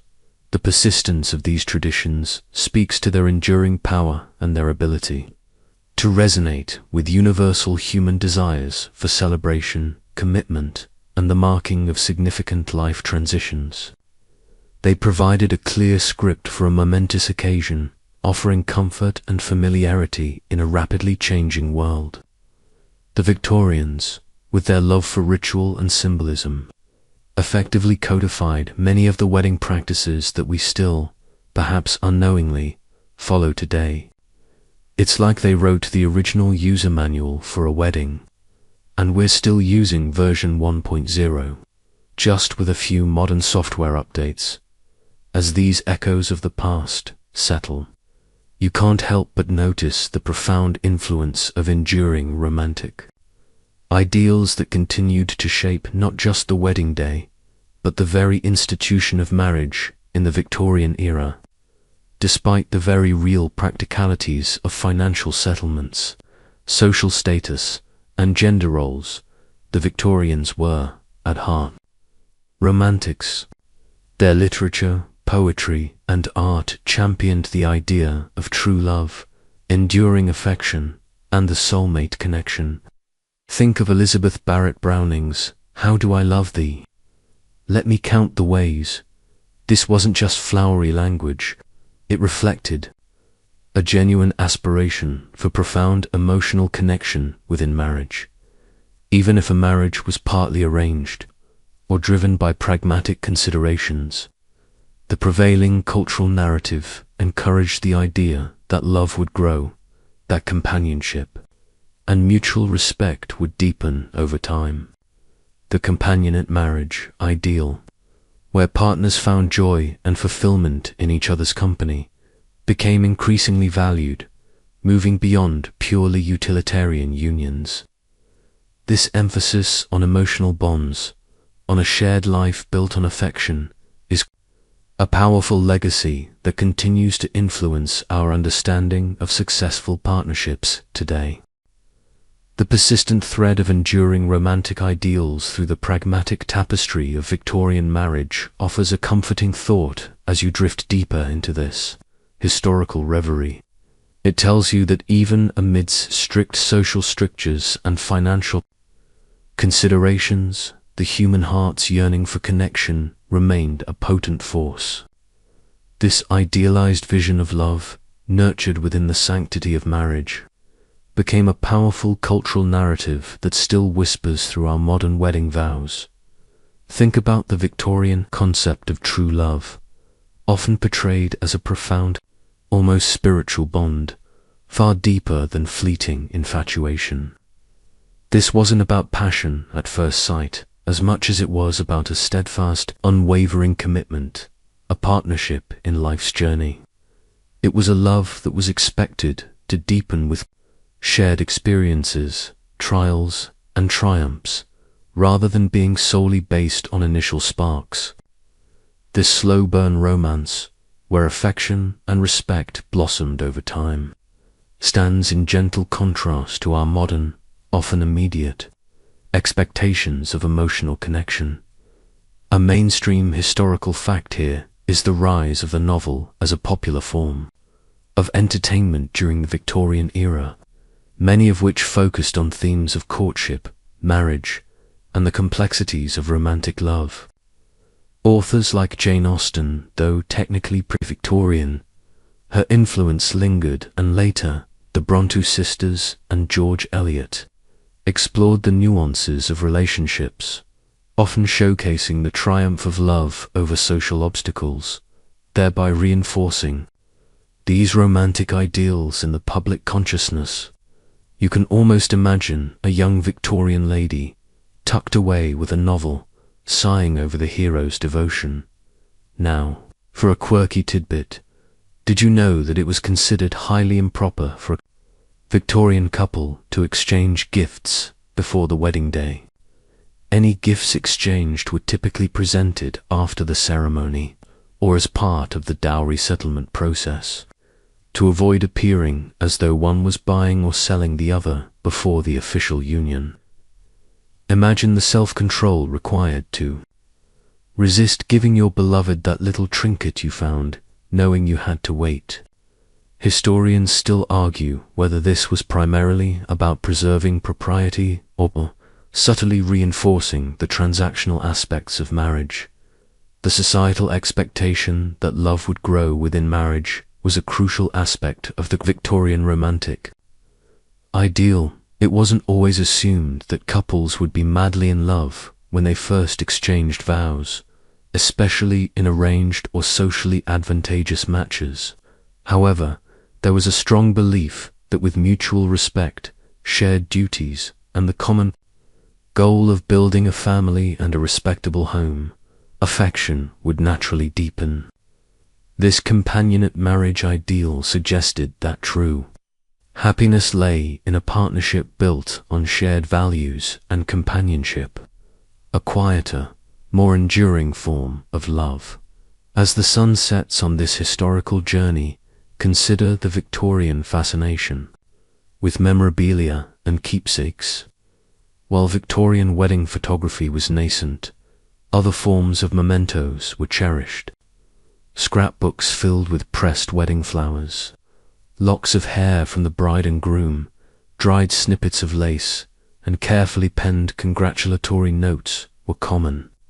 These weren't just decorative items, they were tangible expressions of memory and sentiment designed to preserve the emotions of the day for years to come. You might imagine a bride, years after her wedding, quietly turning the pages of such a scrapbook, reliving the moments, the rustle of her gown, the scent of the church, flowers, the solemnity of the vows. These personal collections became a kind of private museum of their life together, a silent testament to the journey begun on their wedding day. It makes you realize that while our methods of capturing memories have evolved drastically, the human desire to hold on to precious moments remains timeless. Perhaps those digital photo albums we painstakingly curate today are just the modern equivalent of a Victorian scrapbook, minus the charming pressed flowers. The tender notion of the Victorian scrapbook, a personal archive of cherished moments, brings us back to the tangible aspects of a wedding day, especially those that left a lasting impression. While the Victorian wedding photography of the era might seem stiff to our modern eyes, it was a profound leap in memorializing personal history, creating heirlooms that would tell stories for generations.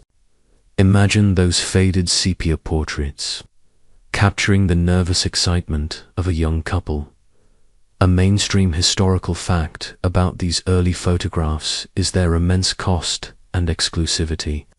Photography was a luxury, largely accessible only to the wealthy and burgeoning middle class.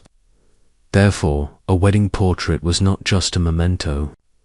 It was a status symbol, a clear indicator of the family's affluence and their ability to embrace new technologies. It showed that they were modern, forward-thinking, and able to afford the best. You can almost hear the subtle bragging rights associated with displaying such a photograph in the family drawing room. Now for a quirky tidbit. Sometimes, couples would hire a photographer to capture their engagement portrait before the wedding, which was often more informal and allowed for a slightly more relaxed demeanor. These engagement photos were less about stiff formality and more about announcing the impending union to a wider circle. Imagine the excitement of receiving an engagement portrait in the mail, a tangible sign of an upcoming celebration. Historians still argue whether this trend was driven by genuine desire for a keepsake or by the commercial interests of early photographers seeking new markets. The very slowness of the photographic process itself contributed to the formality of the images. Sitting still for several minutes, often under a strong, direct light source, was not conducive to spontaneous smiles or relaxed poses. The solemn expressions we often see in Victorian portraits weren't necessarily a sign of unhappiness, but a practical necessity for a clear, unblurred image. It makes you realize how much patience they must have had, far more than our quick-snap culture encourages. Beyond the captured images, the tactile memories of a Victorian wedding often centered around the senses. The aroma of the flowers, the rustle of silk, the taste of the rich wedding cake. These were experiences designed to be imprinted on the memory, contributing to the overall sense of solemnity and joy. The presence of gifts and dowries, while less romantic than a photograph, formed a pragmatic bedrock of the new marital home. You'd see the delivery of these items, often after the couple had settled into their new residence. For families of means, this could include substantial pieces of furniture, sets of silver, and fine china. These weren't just decorative items. They were the essential components for establishing a respectable household. The type and quality of the gifts spoke volumes about the families involved and their social standing. For those of more modest means, gifts might be more practical and homemade: quilts, preserved foods, or perhaps tools for the husband's trade. These gifts were no less valued, symbolizing the community's support for the new couple as they embarked on their life together. It was a tangible investment in their future, a collective effort to ensure their new life started on solid footing. You might almost feel the weight of these contributions, knowing each item represented a practical blessing. A mainstream historical fact here is that the custom of setting up house was critical for newly married couples. Unlike today, where many people live independently before marriage, it was common for individuals to live with their parents until marriage. Thus, establishing a fully functional household from scratch required a significant initial outlay, which gifts and dowries helped to cover. It was a financial leap, often requiring years of saving by both families involved. Now, for a quirky tidbit, some Victorian brides would send a small piece of their wedding cake, carefully wrapped in paper, to unmarried friends with the instructions to sleep with it under their pillow. The belief was that this would cause them to dream of their future husband. Imagine receiving such a curious package and trying to sleep on a lumpy piece of fruitcake. Historians still argue whether this was a genuinely held superstition or simply a playful, slightly mischievous tradition among young women. It certainly adds a layer of unexpected charm to the post-wedding rituals. The intriguing notion of sleeping on a slice of wedding cake, hoping for dreams of a future spouse, leads us further into the delightful world of superstitions and omens that permeated Victorian wedding customs. You see, while the era was characterized by scientific progress and industrial might, a powerful undercurrent of folklore and belief in the unseen still ran through daily life, especially concerning pivotal events like marriage. Imagine the bride on her wedding morning, meticulously avoiding certain actions. It was considered very unlucky, for instance, for the bride to sew her own wedding dress, particularly the last stitch. The belief was that she would be sewing up her own happiness, so she would leave the very last stitch for someone else, perhaps a trusted seamstress or a kind family member, to complete. It makes you wonder how many times seamstresses had to pretend to finish the gown with a flourish. A mainstream historical fact is that many of these wedding superstitions were not unique to the Victorian era, but were ancient folk beliefs passed down through generations. They often originated from agricultural societies, where good luck meant fertile crops and healthy livestock, and these ideas were simply reinterpreted for human fertility and prosperity within marriage. The throwing of rice, for example, has roots in far older traditions of scattering grain for fertility. These customs provided a sense of continuity and comfort in a world that was otherwise changing at a dizzying pace. Now, for a quirky tidbit.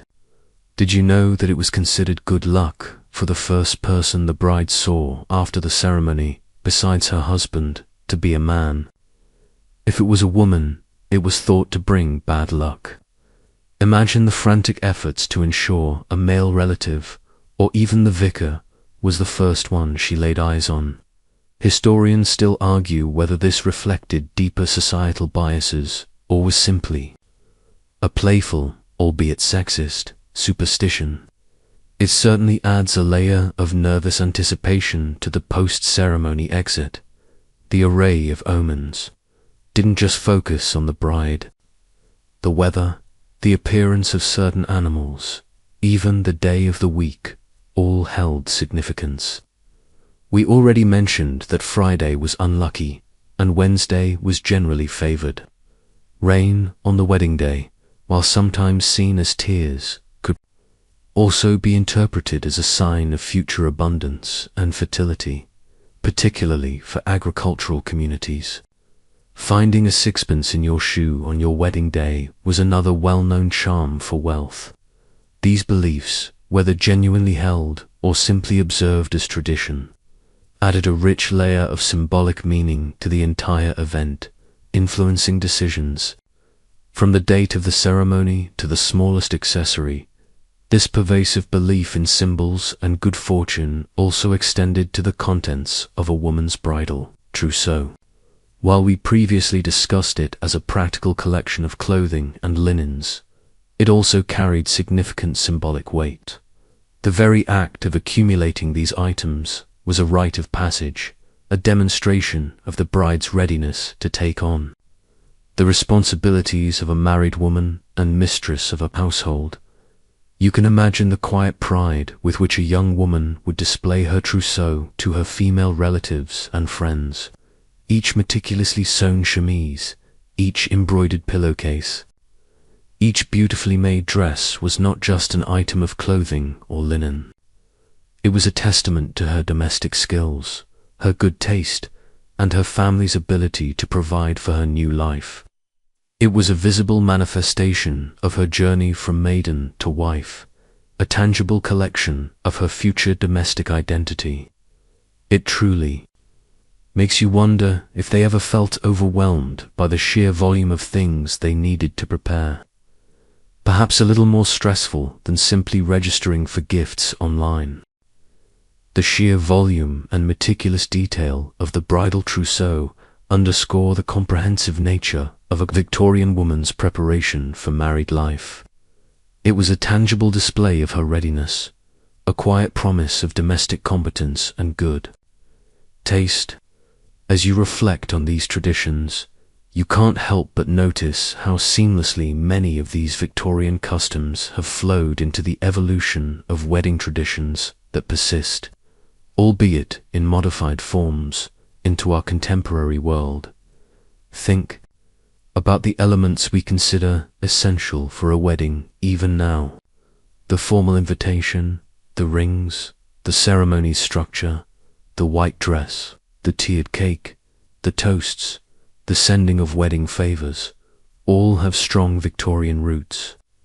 The Victorians, with their love for order and symbolism, really codified what a proper wedding should look like, creating a template that has proven remarkably durable. It's almost as if they wrote the universal operating manual for weddings, and we've just been adding new software updates ever since. At MINSTREAM, historical fact, reinforcing this evolution is the standardization of wedding stationery. The Victorian era saw the rise of printed wedding invitations, often elegantly engraved, replacing handwritten notes.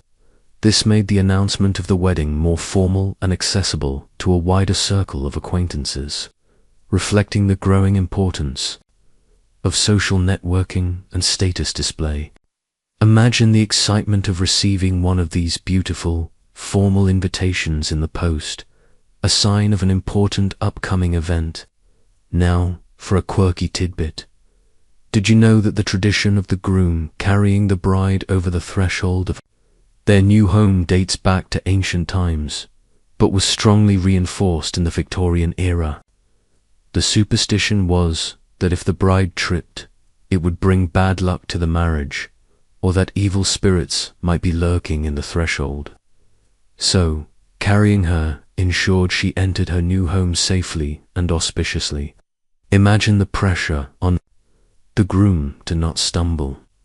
Historians still argue whether this was purely about superstition or also a symbolic demonstration of the groom's strength and protective role. The concept of a honeymoon itself underwent a significant evolution during the Victorian period. While initially, as we discussed, it involved visiting family, it gradually shifted towards a more romantic getaway for the couple alone. The advent of railways made travel easier and more affordable for the burgeoning middle class, allowing couples to escape to picturesque locales like the English Lake District, Scotland, or even continental Europe. This marked a subtle but significant shift towards valuing marital intimacy and leisure over strict social obligations immediately after the wedding. This emphasis on the couple's bond and their private shared experiences points directly to the enduring romantic ideals that, despite all the pragmatism, truly captured the Victorian imagination. They were, in many ways, the architects of our modern understanding of romantic love within marriage.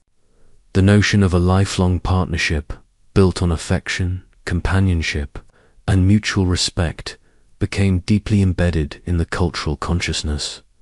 You'd find this romantic ideal expressed not just in literature, but in popular songs, sentimental poetry, and even the design of jewelry, like lockets containing snippets of hair or tiny portraits.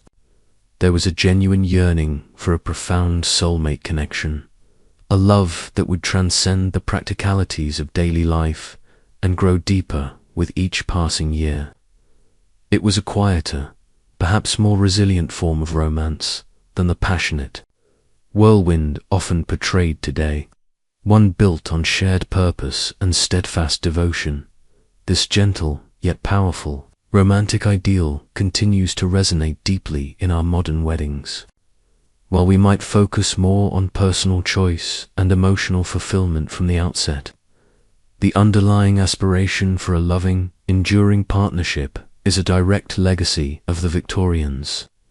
They taught us to believe in happily ever after, even if their path to it was a little more structured and chaperoned than ours. It makes you wonder what future generations will think of our Instagram-perfect weddings.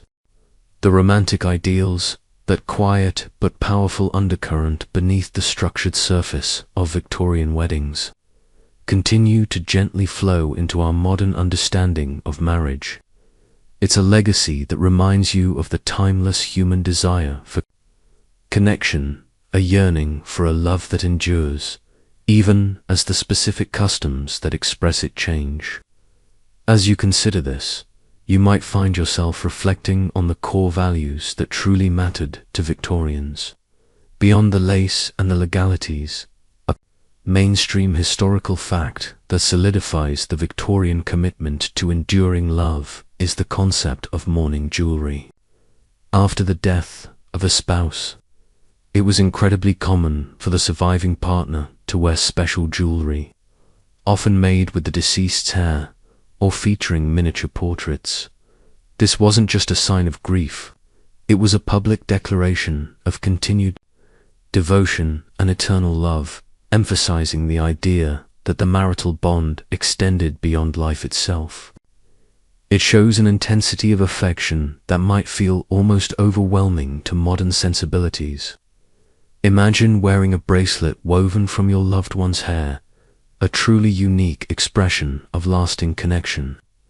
Now, for a quirky tidbit, did you know that in some Victorian circles, especially among the gentry. The bride's bouquet often contained a sprig of white heather, believed to bring good luck. It was a subtle, almost secret charm, tucked away among the more common flowers. Imagine the bride, nervously clutching her bouquet, knowing this tiny sprig was nestled within, quietly wishing her well. Historians still argue whether these specific floral superstitions were genuinely believed or simply charming traditions passed down through generations, adding a touch of mystique to the bridal pause. The very atmosphere of a Victorian wedding, from the solemnity of the church to the quiet joy of the feast, was designed to emphasize the permanence of the union. There was a profound societal belief that marriage, once entered into, was a sacred and unbreakable bond. This belief shaped everything, from the stringent divorce laws to the public display of commitment during the ceremony. It was a societal bedrock, and individual desires were often expected to align with this greater communal ideal.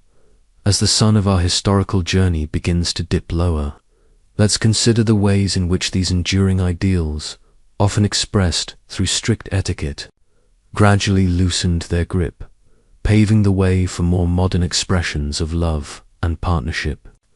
The rigid chaperone system, for instance, slowly began to relax towards the end of the Victorian era and into the Edwardian period, giving way to slightly more freedom in courtship. The advent of public spaces like parks, museums, and later, cinemas offered young couples more opportunities for unsupervised interaction, albeit still within respectable boundaries. This slow unwinding of strict rules allowed for a greater emphasis on individual choice and personal compatibility from the outset of a relationship. While economic considerations certainly didn't disappear, the ideal of marrying for genuine affection began to gain more significant traction, moving from a hopeful outcome after marriage to a desired prerequisite before it. You can almost feel the collective sigh of relief from young people as the societal shackles began to loosen, just a little. The evolution of wedding traditions continues to this day, a testament to the fact that cultural practices are never static. While the Victorians gave us the enduring blueprint for the white wedding, each successive generation has added its own flourishes, reflecting changing social norms, technological advancements, and evolving understandings of love and partnership.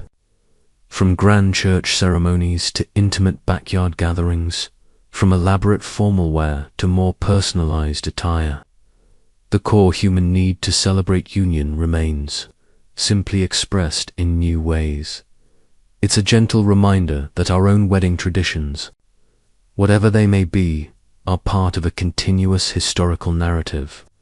They carry echoes of the past, even as they forge paths into the future. Perhaps one day, future historians will look back at our penchant for destination weddings or choreographed first dances with the same mix of fascination and mild amusement with which we view the Victorian chimney sweep. The gentle unwinding of strict Victorian etiquette, particularly in courtship, truly paved the way for more individualized expressions of love and partnership, eventually shaping the weddings we know today.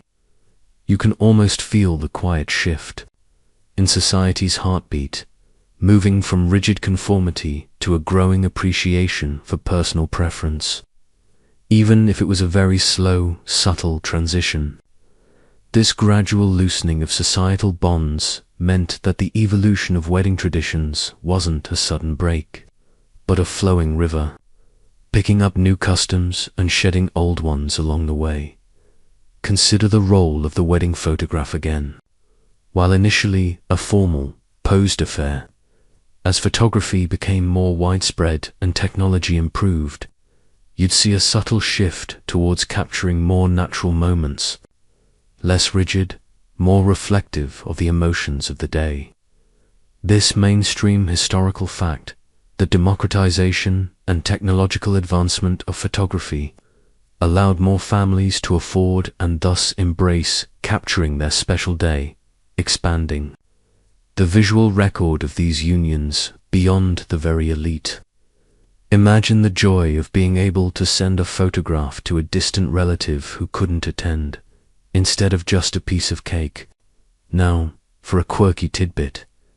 Did you know that in some Victorian working-class communities, particularly in industrial towns, it was common for the bride and groom to wear their Sunday best clothes for the wedding, rather than specially made new outfits?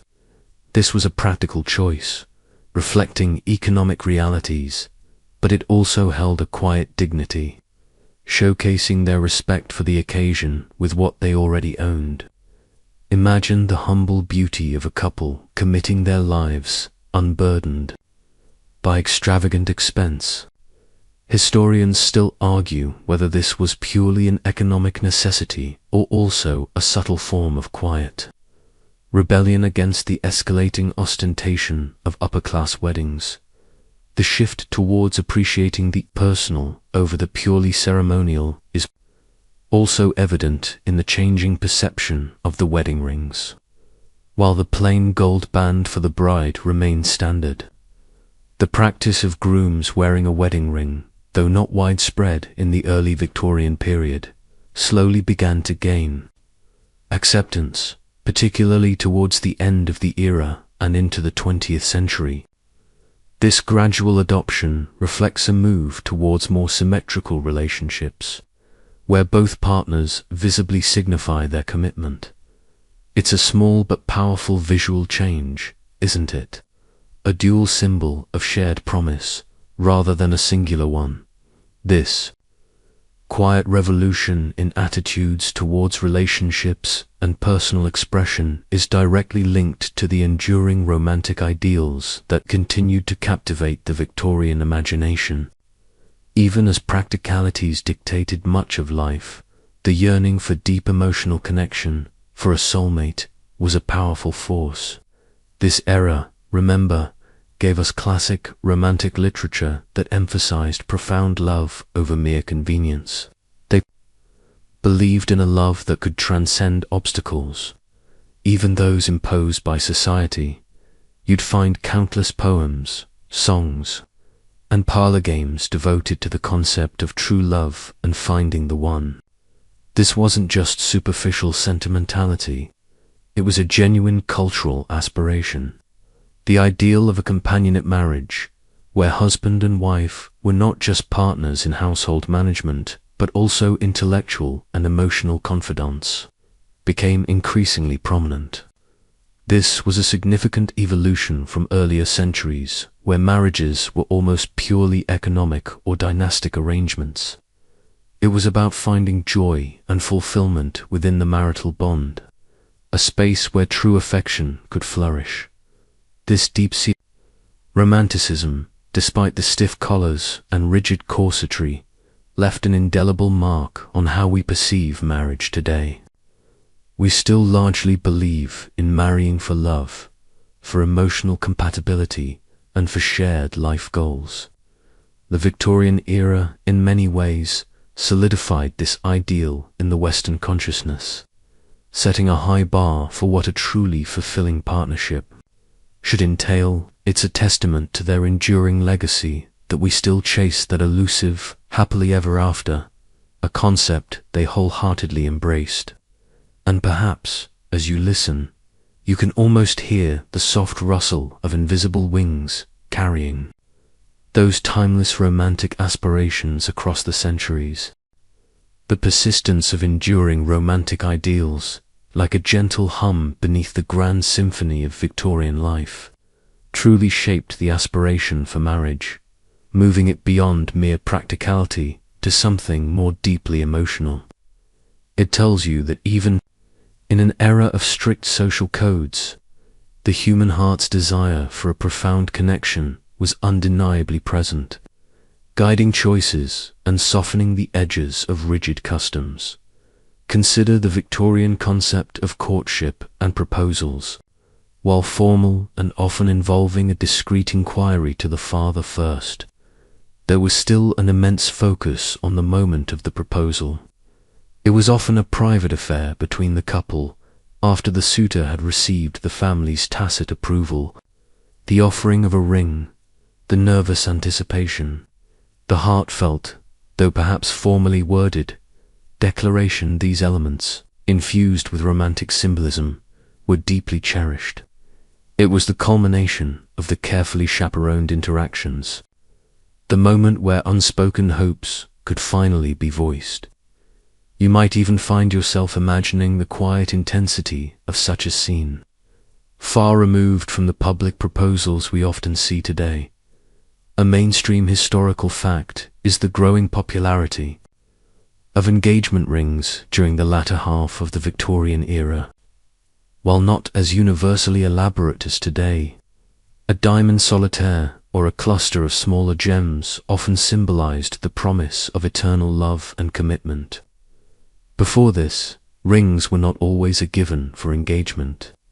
The rise of these rings reflects the increasing emphasis on romantic love and the desire for tangible symbols of that promise. It's a shiny thread connecting their engagements to ours. Now, for a quirky tidbit. Did you know that if a Victorian engagement was broken off, it was considered proper etiquette for the woman to return all gifts, including the engagement ring, even if the man was at fault? This was to ensure her reputation remained untarnished and to avoid any accusation of opportunism. Imagine having to give back that beautiful diamond, no matter how heartbroken you were. Historians still argue whether this was a true reflection of honor or simply another mechanism to control women's financial independence. The very language of love and commitment used in Victorian letters and poetry, though often flowery and elaborate, conveyed deep sentiment. Expressions of devotion, loyalty, and unwavering affection were paramount. They believed in a love that was a sanctuary from the harshness of the outside world, a sacred bond that would provide comfort and solace throughout life's journey.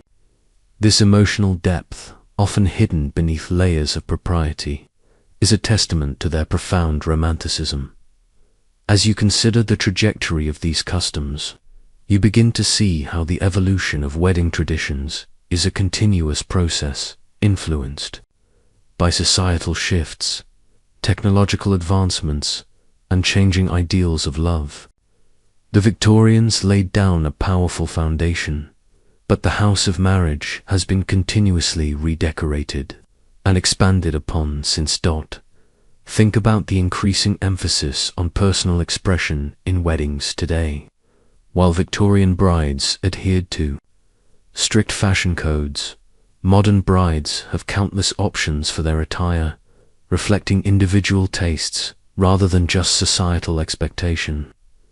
Grooms, too, have more freedom in their choices, moving beyond the standard black coat to embrace a wider range of styles. This shift towards personalization is a direct contrast to the Victorian preference for conformity, demonstrating a societal move towards celebrating individuality within the union. The very concept of the wedding reception has also undergone significant changes. From the formal wedding breakfast, often held at home, we've moved to a vast array of celebration types, from grand ballroom receptions to intimate destination weddings. The entertainment has expanded from formal toasts and polite conversation to DJ sets, elaborate dance floors, and personalized performances. These changes reflect a desire for weddings to be not just a rite of passage, but a truly unique and memorable party, reflective of the couple's personality. It makes you wonder what a Victorian couple would make of a choreographed first dance to a pop song. The remarkable adaptability of wedding celebrations, evolving from formal Victorian strictures to personalized modern spectacles, shows a continuous cultural conversation about love and commitment. You see this ongoing evolution of wedding traditions. Everywhere, a gentle dance between honoring the past and embracing the present. The very essence of a marriage, a union of two individuals, remains. But the rituals surrounding it have become increasingly tailored to personal preference rather than societal mandate. Consider the role of the wedding cake once more.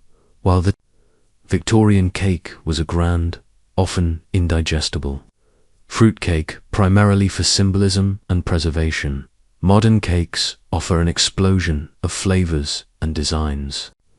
This mainstream historical fact, the shift from dense fruitcake to lighter, more varied flavors and artistic designs, reflects not just culinary advancements, but also changing tastes and a greater emphasis on pleasure and personal enjoyment. On the wedding day, imagine the delight of a Victorian guest tasting a light sponge cake with fresh cream after years of dense fruitcake.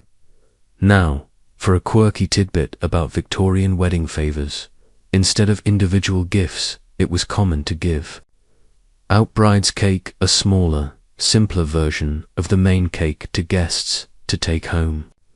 Sometimes, tiny white boxes containing dried orange blossoms representing purity were also given.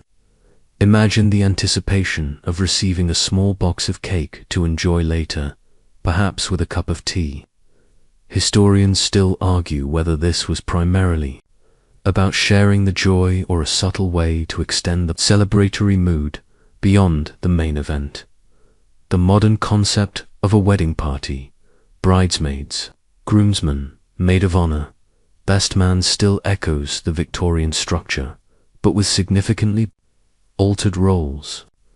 While Victorian bridesmaids were often symbolic decoys against evil spirits, and groomsmen largely there for support and witness. Today, these roles are deeply personal, chosen friends and family who provide emotional support, plan events, and often participate in highly personalized ways, from speeches to dance routines. It's a reflection of our more intimate, friend-centric social circles compared to the broader, more formal Victorian ones. This constant adaptation of customs, even those seemingly set in stone by the Victorians, truly highlights the enduring, romantic ideals that underpin all weddings. No matter the era, the core human desire to find a partner, to pledge eternal love, and to celebrate that bond with friends and family remains paramount. The Victorians, despite their rigid facades, were deeply sentimental, and their belief in true, lifelong love permeated their society. You'd find evidence of this enduring romanticism in the popularity of sentimental poetry, often exchanged as gifts or recited at social gatherings. The language of flowers, where each bloom carried a specific romantic meaning, was also incredibly popular, allowing for subtle, coded expressions of affection. A gentleman might send a bouquet of red roses love, forget-me-not's remembrance, an ivy fidelity to his beloved, crafting a silent yet passionate message. It makes you realize that even without direct conversations, their expressions of love were rich and deeply meaningful. This emphasis on deep, spiritual, and emotional connection, rather than just practical alliance, is a powerful legacy of the Victorian era. They championed the idea that marriage was not just a societal duty, but a partnership of souls, a journey of mutual growth and support. It's a vision of love that continues to inspire, reminding us that true connection transcends temporary trends and fleeting fashions. And as you picture a Victorian couple, perhaps dancing a polite waltz, their eyes holding unspoken promises, you feel the timeless pulse of affection that connects all lovers across the centuries. The dance of tradition and evolution. continuously shaping our understanding of weddings, brings us to the very personal moments that make each ceremony unique, no matter the century. You see how the enduring romantic ideals of the Victorian era, often cloaked in decorum, still resonate in the quiet hopes and whispered promises of couples today. That deep, almost spiritual connection, a union beyond the material, was a powerful force.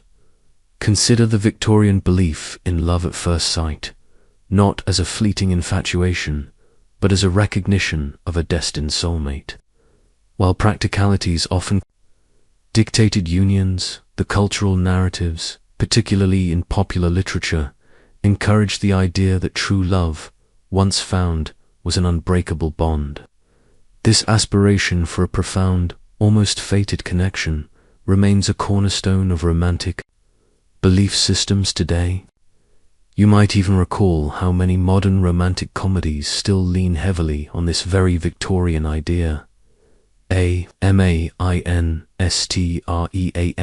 historical fact that highlights this romantic fervor is the Victorian popularity of love tokens, small, often personalized items exchanged between sweethearts. These could be coins engraved with initials, miniature portraits, or even small, intricately carved wooden objects.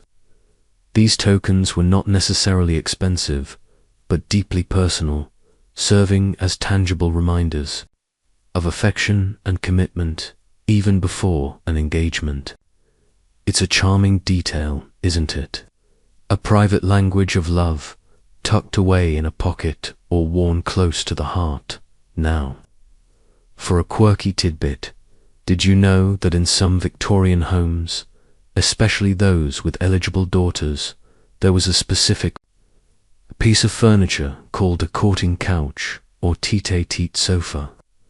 This sofa was designed with two seats that angled away from each other, allowing a couple to sit relatively close but still maintain a respectable distance, making it easier for a chaperone to supervise without being directly in the conversation. Imagine trying to have a romantic chat on a sofa designed to keep you apart. Historians still argue whether these were genuinely practical tools for chaperonage or simply fashionable novelties. The shift in emphasis from purely family arranged marriages to those based more on personal affection marked a profound change. From earlier centuries, while parental approval and financial considerations remained important, the emotional well-being and happiness of the couple gained increasing weight, especially in the middle classes. This wasn't a sudden revolution, but a gradual, quiet revaluation of what constituted a successful marriage. It was about valuing companionship and shared happiness within the domestic sphere. This focus on the couple's emotional connection is a powerful legacy that continues to influence modern weddings. We now place immense importance on premarital counseling, open communication, and shared values as foundations for a lasting partnership. While the Victorians might have had different methods for achieving it, the ultimate goal of a harmonious and loving union remains the same. It's a testament to their foresight that many of the psychological and emotional elements they prized in a good marriage are still considered vital today. As you consider the evolution of wedding traditions, it becomes clear that these celebrations are living, breathing entities, constantly adapting to the times. From the formality of a full church choir to the intimacy of a personalized playlist, from a towering fruitcake to a custom-flavored cupcake tower. The forms change, but the underlying purpose endures. We've shed many of the more restrictive aspects of Victorian weddings, like the difficulty of divorce or the rigid gender roles, but we've retained the beauty of their rituals and the depth of their romantic aspirations. The quiet grandeur of a Victorian ceremony, the subtle symbolism of every flower and gesture, and the deep emotional weight of lifelong commitment These are the elements that continue to resonate. They remind us that while society evolves, the human heart's capacity for love, joy, and profound partnership remains timeless. And as the story of Victorian weddings begins to gently fade, you're left with a sense of continuity, recognizing echoes of the past and the celebrations of the present. As the grand tapestry of Victorian wedding traditions unfurls to its conclusion, you're left with a profound sense of how these historical echoes resonate in our modern celebrations, guiding our unspoken expectations of love and partnership. That gentle, persistent thread of enduring romantic ideals is perhaps the most lasting legacy of the era, softening the edges of its more rigid customs and imbuing every ceremony with a deeper, more emotional significance. Consider the Victorian embrace of honeymoon destinations beyond just visiting family. While slow, the shift towards a dedicated trip for the couple alone marked a growing recognition of their need for private intimacy and shared experience as a newly formed unit. This mainstream historical fact, the evolution of the honeymoon into a romantic getaway, speaks to a gradual but profound cultural change, where the emotional bonding of the couple began to take precedence over immediate social obligations after the wedding. Imagine the excitement of planning a trip to the Scottish Highlands or the coast of France just for the two of you after years of chaperoned encounters. Now, for a quirky tidbit, did you know that in some Victorian weddings, the bride would intentionally wear an old coin in her shoe? This was believed to bring good fortune and financial prosperity to the new marriage. Imagine the discomfort of walking down the aisle with a coin pressing into your foot, all for the sake of good luck. Historians still argue whether this was a widespread custom or a regional folk practice, but it certainly adds a curious detail to the bride's attire. The meticulous detail of the Victorian wedding, from the intricate lacework on the gown to the symbolism of every flower, was not just about aesthetics. It was about creating a sense of permanence and significance. Every element contributed to the solemnity and beauty of the lifelong commitment being undertaken. It was a societal performance, yes, but one steeped in genuine hope for a prosperous and loving future. The very air seemed to hum with the weight of expectation and blessing, as the final images of these elegant yet complex Victorian weddings begin to fade into a gentle farewell to the past. You might find yourself reflecting on the universality of certain human experiences. Love, hope, commitment, and the desire for a shared future. These emotions transcend eras, manifesting in different customs but always remaining at the heart of any wedding. The Victorians, with their particular blend of formality and fervent romanticism, crafted a blueprint that continues to serve as a beautiful, if sometimes amusing, guide. So, as the last strains of our historical journey soften and the grand Victorian wedding hall gently recedes from your mind's eye, allow yourself to feel the quiet calm, the heavy silks and starched collars, the formal bows and stiff curtsies begin to blur into a soft, comforting haze. The distant peal of church bells fades to a whisper, like a gentle chime on a far-off shore. The rustle of a bride's gown, the murmur of polite conversation, the clinking of delicate china all become fainter, like memories gently settling into the quiet corners of your mind. You've walked through history tonight, observed the intricate dance of custom and sentiment, and perhaps gained a new appreciation for the long journey of love and marriage. The strict rules, the hidden superstitions, the grand displays, they were all part of a world that was both vastly different and yet, at its core, remarkably similar to our own. You can almost feel the quiet presence of those long-ago brides, and grooms, their hopes and dreams, not so very different from yours. Now, as the last whispers of the past recede, let your thoughts drift. The ambient sounds around you, the soft hum of the fan, the gentle breathing of the night will guide you deeper into relaxation. The weighty history has done its work, leaving you with a sense of peace and a quiet appreciation for the timeless nature of human connection. The light of the historical era dims, leaving only the soft glow of comfort. Rest easy, sweet dreams.